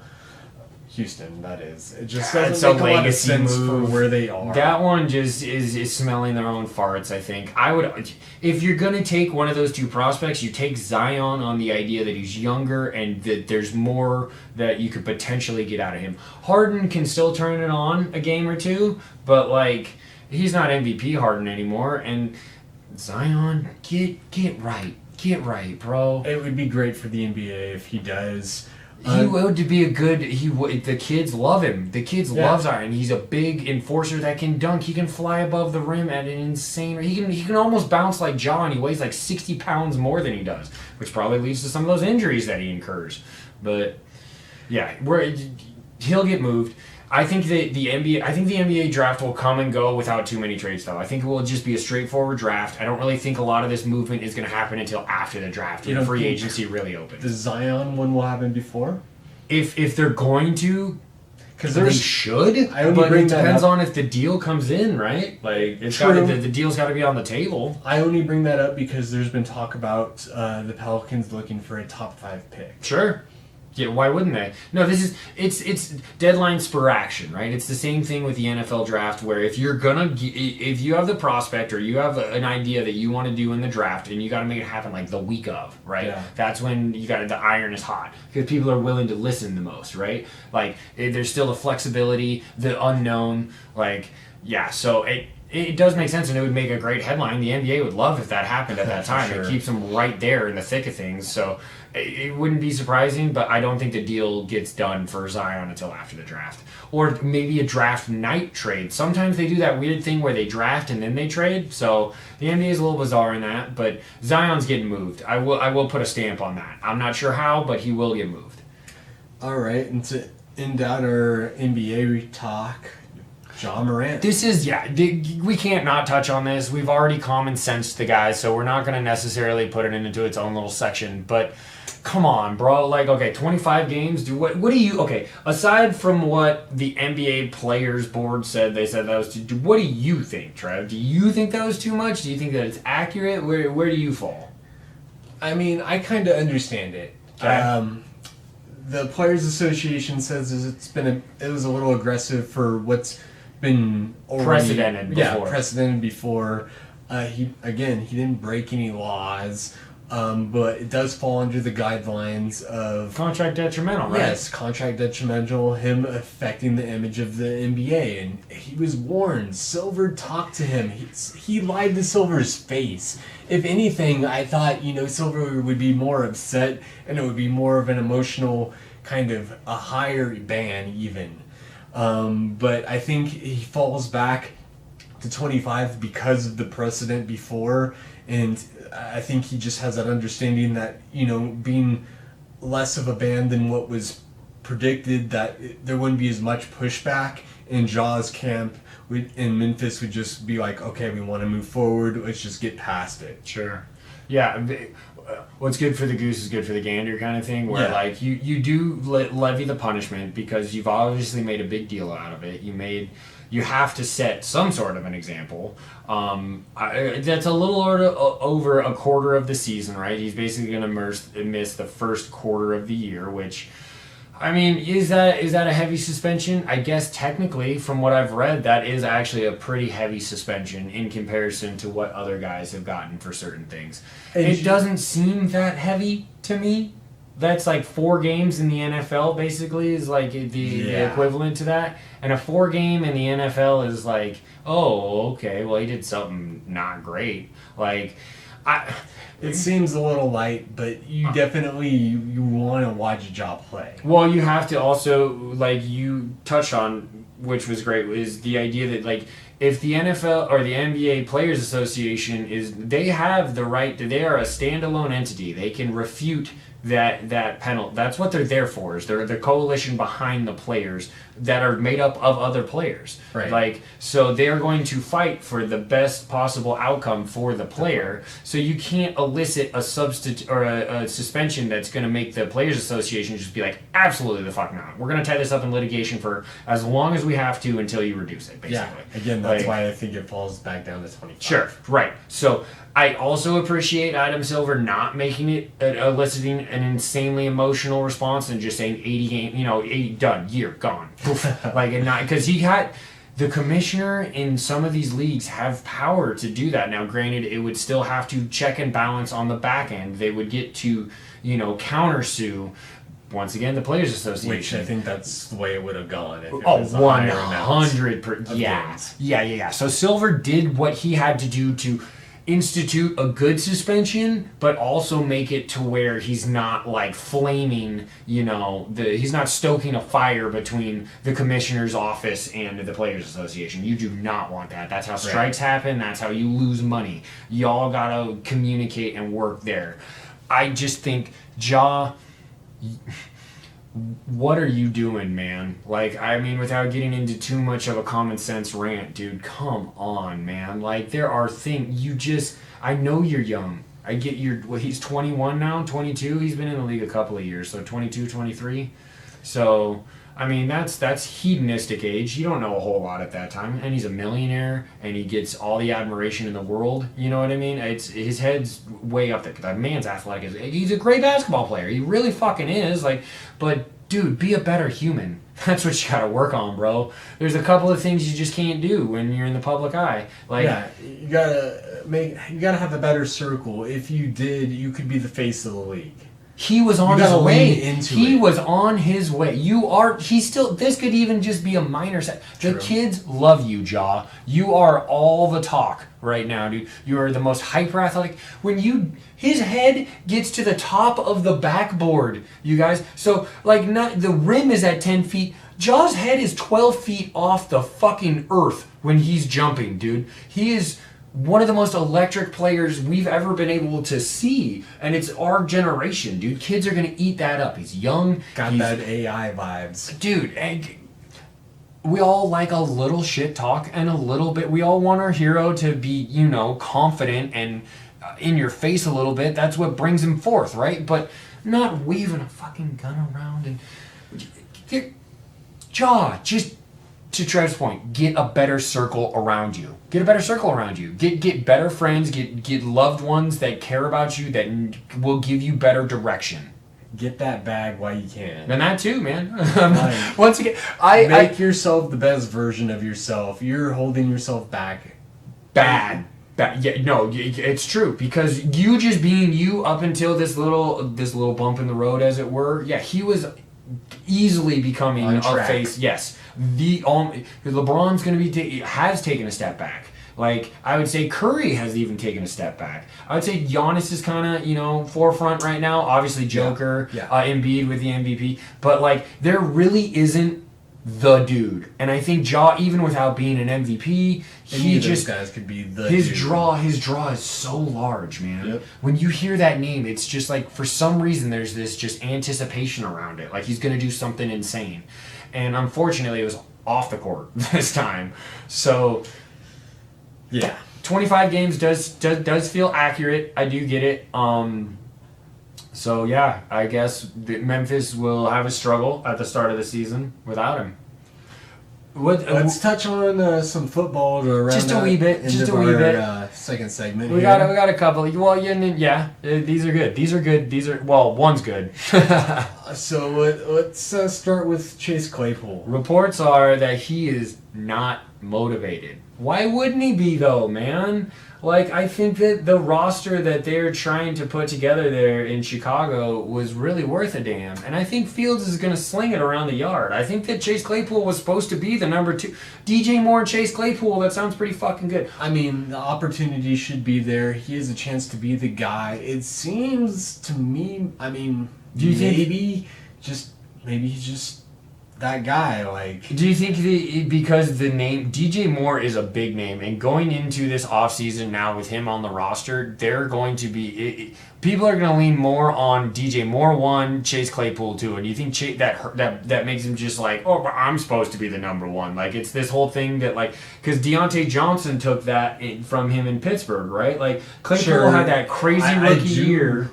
I do agree. I think ego could be a part of this. I think that steers the boat big time. I think if you truly are that guy, you got to grow instead of shrink. And it sounds like he's shrinking in this. I don't disagree.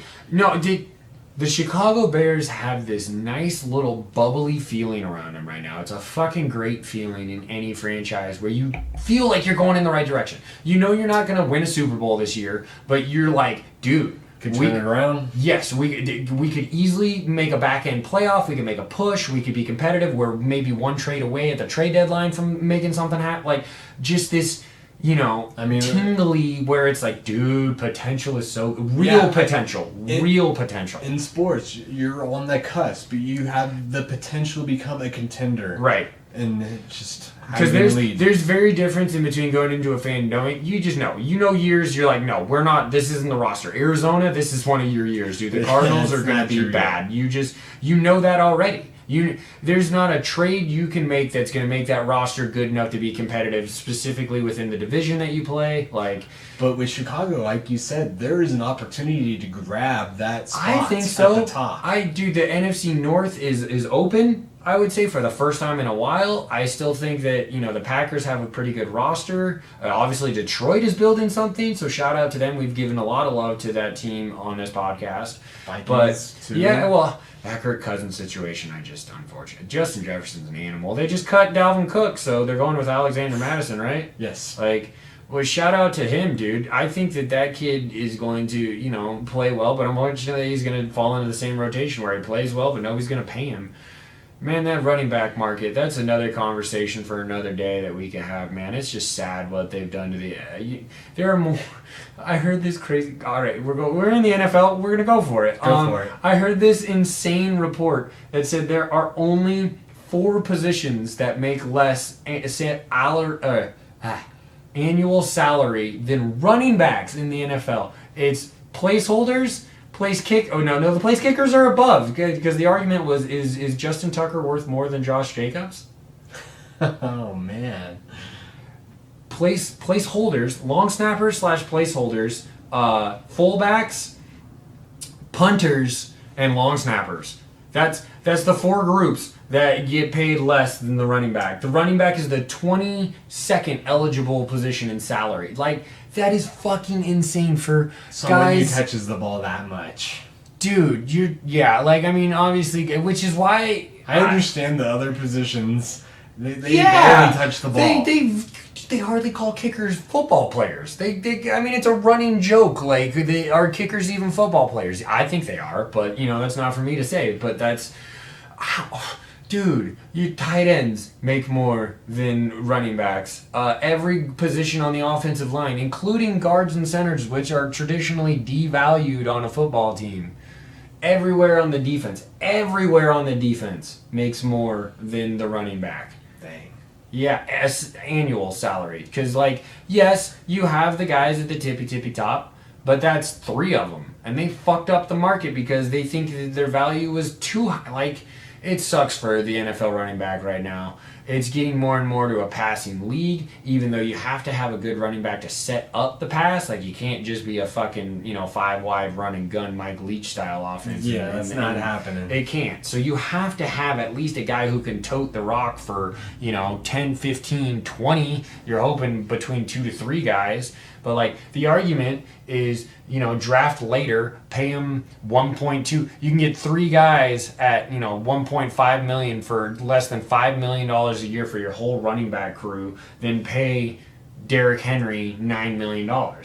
Well, and that's why, though, is because that position depth is more important maybe than any other, because you run a committee in most squads. There's not that bell cow that much anymore. There's a couple of them, but that's it. The defenses are too fucking gnarly, man. Like, you're getting killed. There's 320-pound men out there who run under 5-second 40s, dude. Like, I don't know if any of you listening are, extreme. When the last time you ran a 40 was. I guarantee you, most of you can't run under 5-second 40s right now. And there are guys who are over 3 bills who are running 4.9s, chasing these guys athletes, trying to murder people. Not murder. I'm sorry, it's the wrong word. But they are trying to wrestle, absolutely. They're trying, and let them land on a quarterback, all right? A quarterback's got to remember what it's like to get hit. I'm not saying smack him in the head, and, like, I understand all the neck and head rules, but if a man puts a form tackle on a quarterback, shoulder in his chest, let him drive him to the goddamn ground. That's a football maneuver. That is how you teach kids to hit. Let him have it to the court. I don't give a shit. Like, I understand the quarterback's supposed to be protected as the most valuable, position in sports, but, like, they are football players. They are. If there's no room for dirty hits, that's what I'm not trying to say that. But there have been defensive guys have injured themselves by trying to roll off of a quarterback while tackling them so they don't land on them to get the roughing the passer call. There's been ACLs and knees popped because of that. Like, making an argument that it's almost better to just hit him normally. Sorry, that went well off topic, but motivate yourself, Chase Claypool.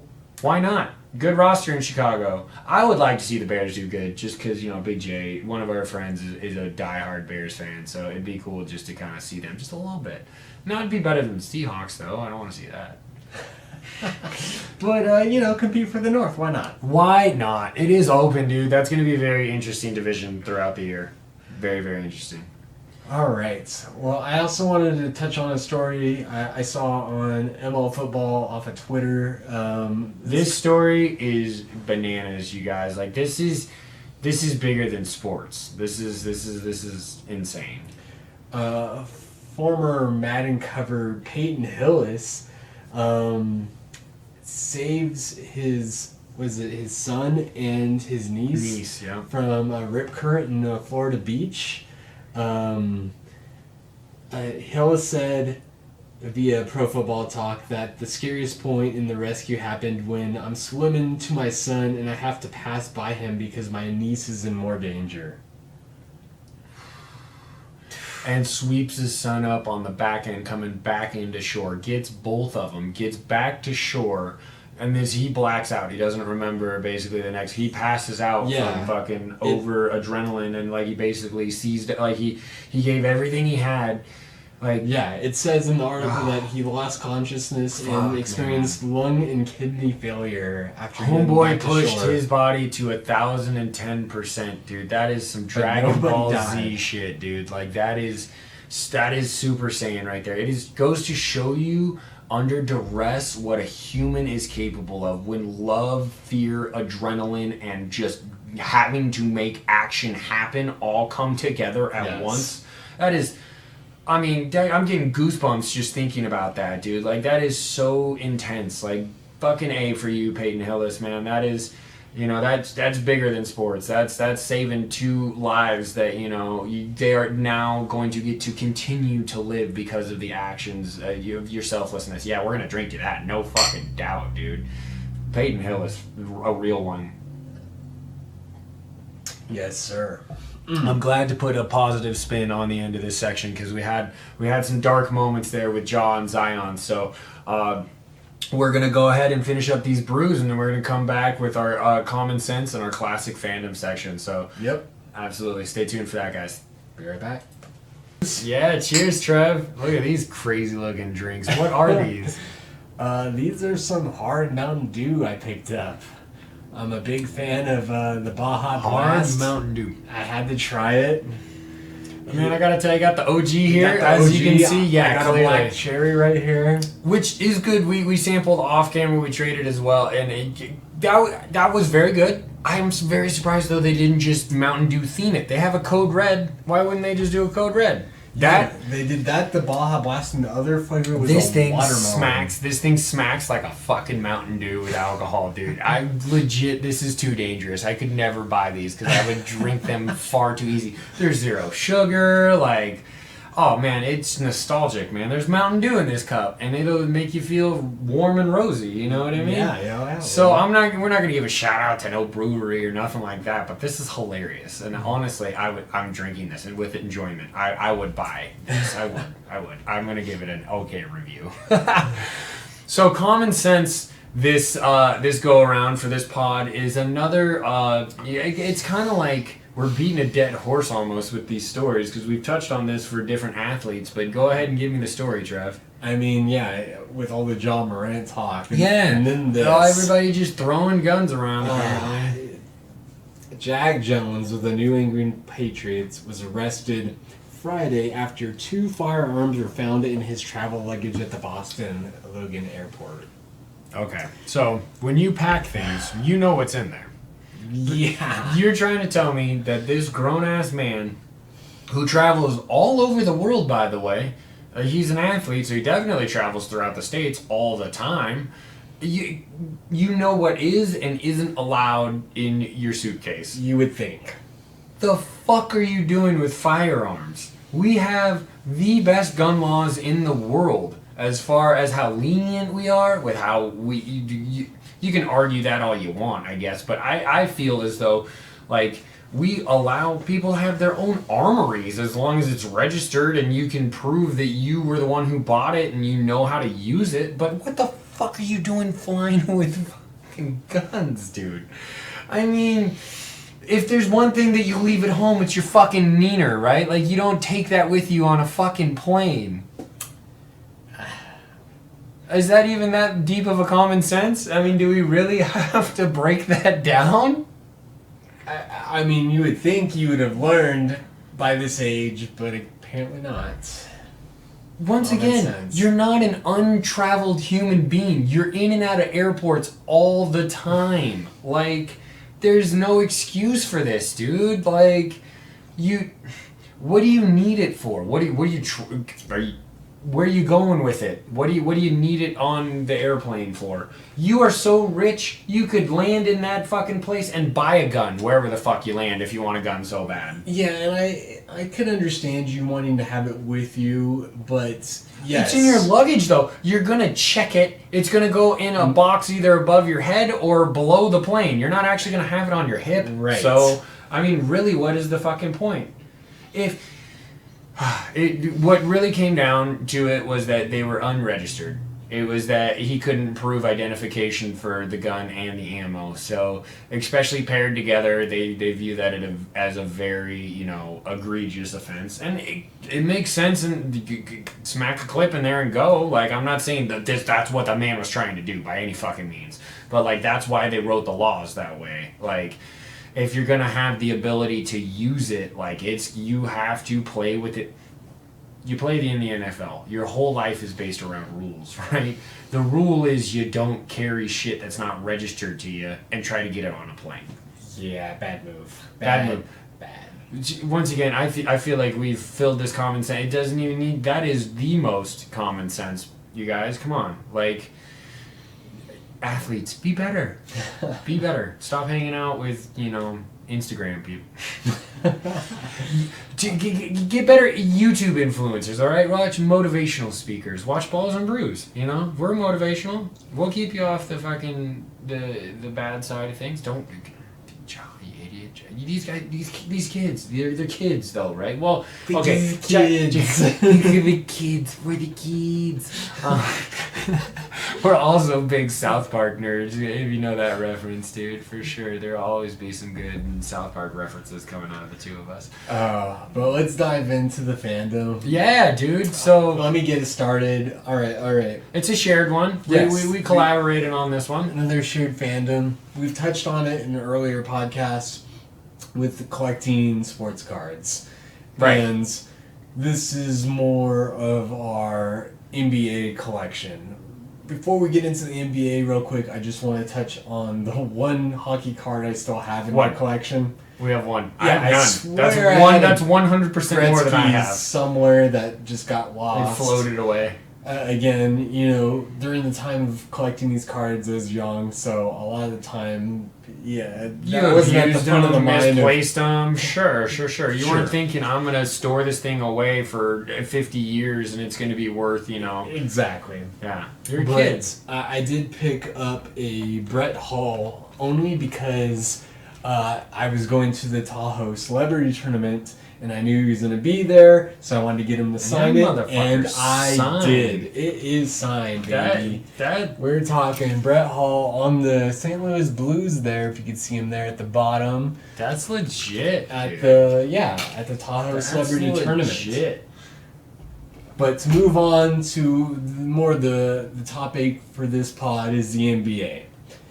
And also on that same page with the Brett Hall is, I think, my only NBA rookie card. It's a KG rookie card right there. Big ticket. I got some, Next to this, Michael Jordan. My collection is very small, okay? As far as... Wasn't your sport.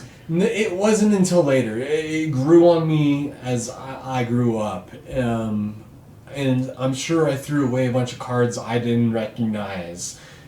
So the collection at this point is only 20 deep. 20 deep. That's all that's in this binder. 20 deep. That's all right. You can hardly call that a collection, but that's what I have at this point.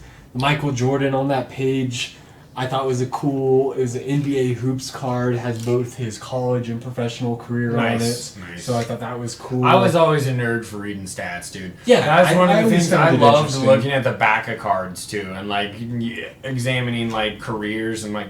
There's nothing. Obviously, rookie cards are the most valuable, but it's fucking cool when you see like a card of a dude and he's got like 10 years spelled out on one team, and you're like, that's legit. Like those cards aren't worth a lot, but they're cool to have. But it was nice. Yeah, I enjoyed it for the same reasons.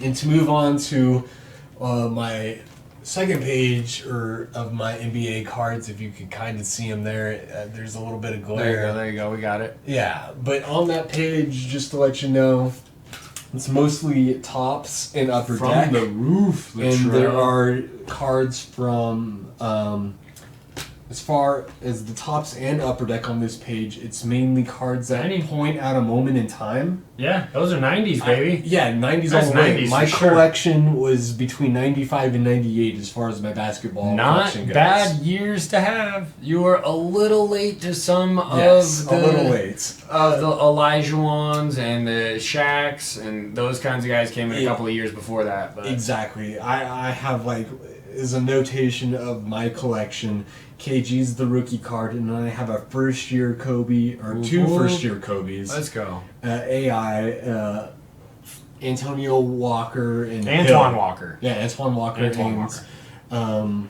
He was one of those guys, should have been so much better than he was. Set up to be, he was in Boston, back with the Paul Pierce era, like the early Paul Pierce era, and he was an all-star, but he never really became like a superstar. But I got a couple of good Antoine Walker cards as well. I have, for my first year of cards, I have a nice Grant Hill. It's a special edition card in this corner. I love the penny. And that one, I think it's the year of his rookie year, so it has his stats on the back talking about him being an MVP candidate, or rookie of the year candidate. Rookie of the year, I was going to say, okay. Yeah. And then the crunch time, and from the top again, those were moments of time, so I thought those were cool. I got a Kobe Bryant, Anthony Hardaway. I got Barkley, Karl Malone, the Charles Sprewell on the Warriors, Patrick Ewing, Michael Jordan. The 90s, baby. Yeah, the 90s all the way. And, I mean, just to poke fun at my co-host here on my Kobe moment in time. Is it dunking on it's dunking on Seattle versus the Sonics. The January 26th in 97. 97. As God, if to carry on a tradition, beating the Sonics in big games, Bryant rose to the occasion and came off the bench to hit a big bucket with 1:45 left in the game. The Lakers would win 104-103. Oh, so close. The Lakers beat the Supersonics. It's a fucking iconic line in that Ice Cube song, dude. I've had to deal with it my whole life. And then to touch on my first page of my basketball, this was a card I probably enjoyed just because of the aesthetics of it. Sure. Yeah, absolutely. That can pull an eye. And these were some of my favorite. I don't even know if Skybox is still a card company, but they did this metal collection. Okay. And Ewing from the second page is part of that collection, but then my first page is all metal cards. And it's the first year of Allen Iverson right here. We got first year of Kobe and AI. It was a Walker, and I got another Shaq. We got Reggie Miller, Kevin Garnett, Tim Duncan, Jason Kidd, Charles Barkley on the Rockets. Hey. There's, I don't know. Love that. What really the true value is, because it's quite the range on eBay. It's all about finding the right buyer. Having that mint. And most of these, I mean, they're not probably in top collection. I was a kid, so I put them in sleeves. I put them in a binder to display them. And I kind of left them there. So it's not bad. The corners aren't too bad. Sure. But you're probably looking at 8s, maybe, something that's... probably, I would We're guess talking that. in a grade of 1 to 10 to anybody who doesn't know anything about, like, cards. Yes, it's called PSA is the most reputable valued rating system, and they rate you 0 through 10, just like and obviously 10 is mint, means it's the cleanest, it's like it just got pressed, it's the best looking condition. So essentially what we're saying is anything at 8 that has been rated at 8 or above is considered great or well above average for condition, and those are the cards that will get you some sort of value on the market. As far as that version. So also to the point that I was looking into this for a little research when we started talking about this topic, was that rookie cards and cards in general didn't really start getting personalized until about 2000, like the late 2000s, like LeBron era, I guess early LeBron era, 2005, 2006, that era is when they started doing the jerseys and the signatures and all of these really player detailed cards versus super special edition. Right, where we're talking they literally touched this card, they signed there's a piece of them on this card essentially, and they're worth buku bucks within the right circles and the right chairs, especially if they're graded at mint 9 or above kind of thing. But the cards that we're showcasing today in the era that we collected in was far more basic, if you will. They weren't in super runs, depending. There were rare cards, don't get me wrong, but they were never signed. They were never, what's a great word? Customized, I guess. Customized. Memorabilia added to already collecting collector's item. And as far as basketball goes, Chuck has the better basketball collection out of us all. And he's got a couple lined up to show off. Yeah. This was where my heart was when I was a kid, man. I was dedicated to digging through barrels of, cards and collecting, he showed you the whole sheet. One of the coolest things you could do was buy the whole set. You buy the fucking box, dude, and you're like, I know somewhere in here there's some bangers. There's a couple of really limited editions somewhere in here, and you got to open pack after pack after pack and try to find them, right? Versus buying a one singular pack of cards, is dangerous, dude. 99% of the time, you're it's not gamble. catching nothing. You're not catching nothing. You might hit a medium card, but very rarely do you pull the... Like, you have to search for those, and or you have to find them and pay for them. They're already on the market. They put them in the showcase, and then you walk through. Yep. Card shops are great back in the day, man. Back in the day. Once again, I don't think that they're what they were at all. I'm sure there's probably small niche ones around and everything, but like back when we were kids, there were big card stores on like, corners, and you could go in and get your stuff rated. Anyway, with getting into that, like my era was exactly what Trevor touched on, but also just a little bit previous to that, because like I would say I have the early 90s on lock. Like You were in there. that is, yeah. So some of the best cards I have some Flair showcase that I love. We went over this. This is the KG version. I don't know if you can see his reflection in the back. Once again, there's a little glare. I'm sorry. Yeah, but I love the showcase. That is one of my favorite. I have a good run of those. I have some KG. I have a Shaq one in here as well. To touch on the metal universe, I have a bunch of those too. There's a T-Mac rookie card that actually that holds some weight in that sphere. This is a shout out. I brought this one just for money. This is a cool card. This is a Chris Webber rookie card. A Phantom Phenom. This thing's... I think this one's pretty rare, to be fair. I don't know.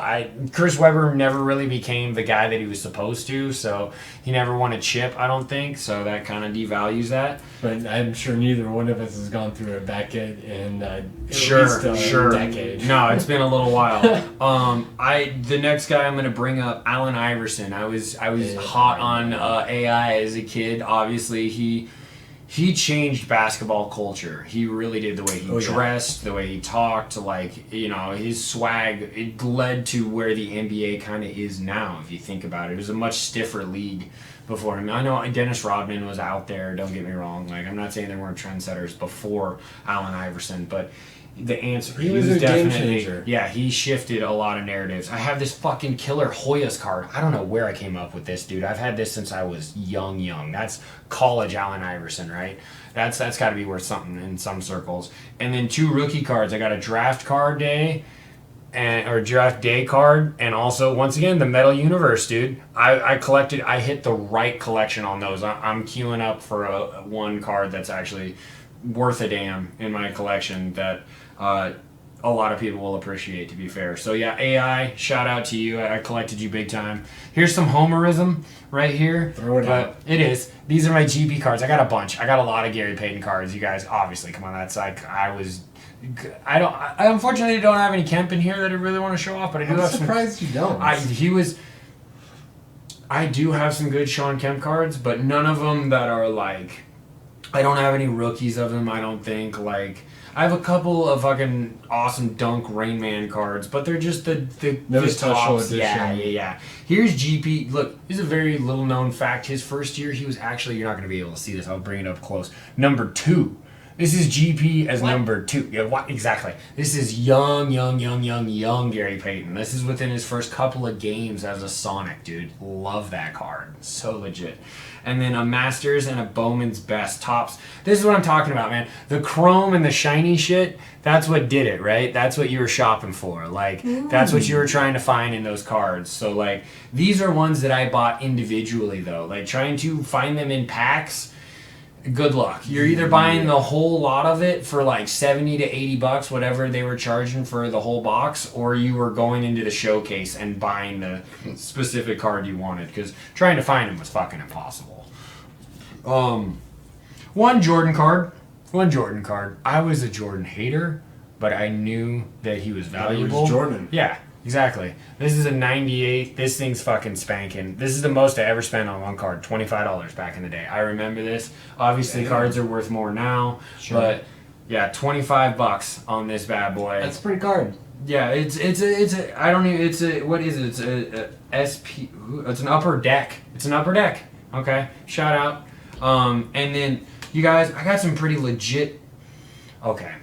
Let's get it. Let's be honest about this in that era, and who came out of it and who was worth a damn card-wise and everything. Some of my favorite players, their cards aren't worth anything. I love Tim Duncan. He's not going to get a lot. I love The Hakeem Olajuwon, there's a couple of really good Hakeem Olajuwons. Yeah. Patrick Ewing back then. But, like, once again, these guys, some of their... If you have their rookie cards, they're worth a damn. Yeah, but, like, I mean, without even looking at the card listing prices, I gotta assume, like, Shaq and Kobe gotta be top of the market. And that's where I'm about to hit. Yeah, I just knew in the era the players that I liked to follow, and some of these are like I have 3 Shaq. Well, one of them's not a rookie card, but 2 of these are a rookie card where it's a young lion and rookie of the year right here. These are legit Shaq cards. I appreciate these, and then a Bowman's Best. Just because I loved these. I love these fucking cards, dude. I love the chromed out. Like, they are still sought after.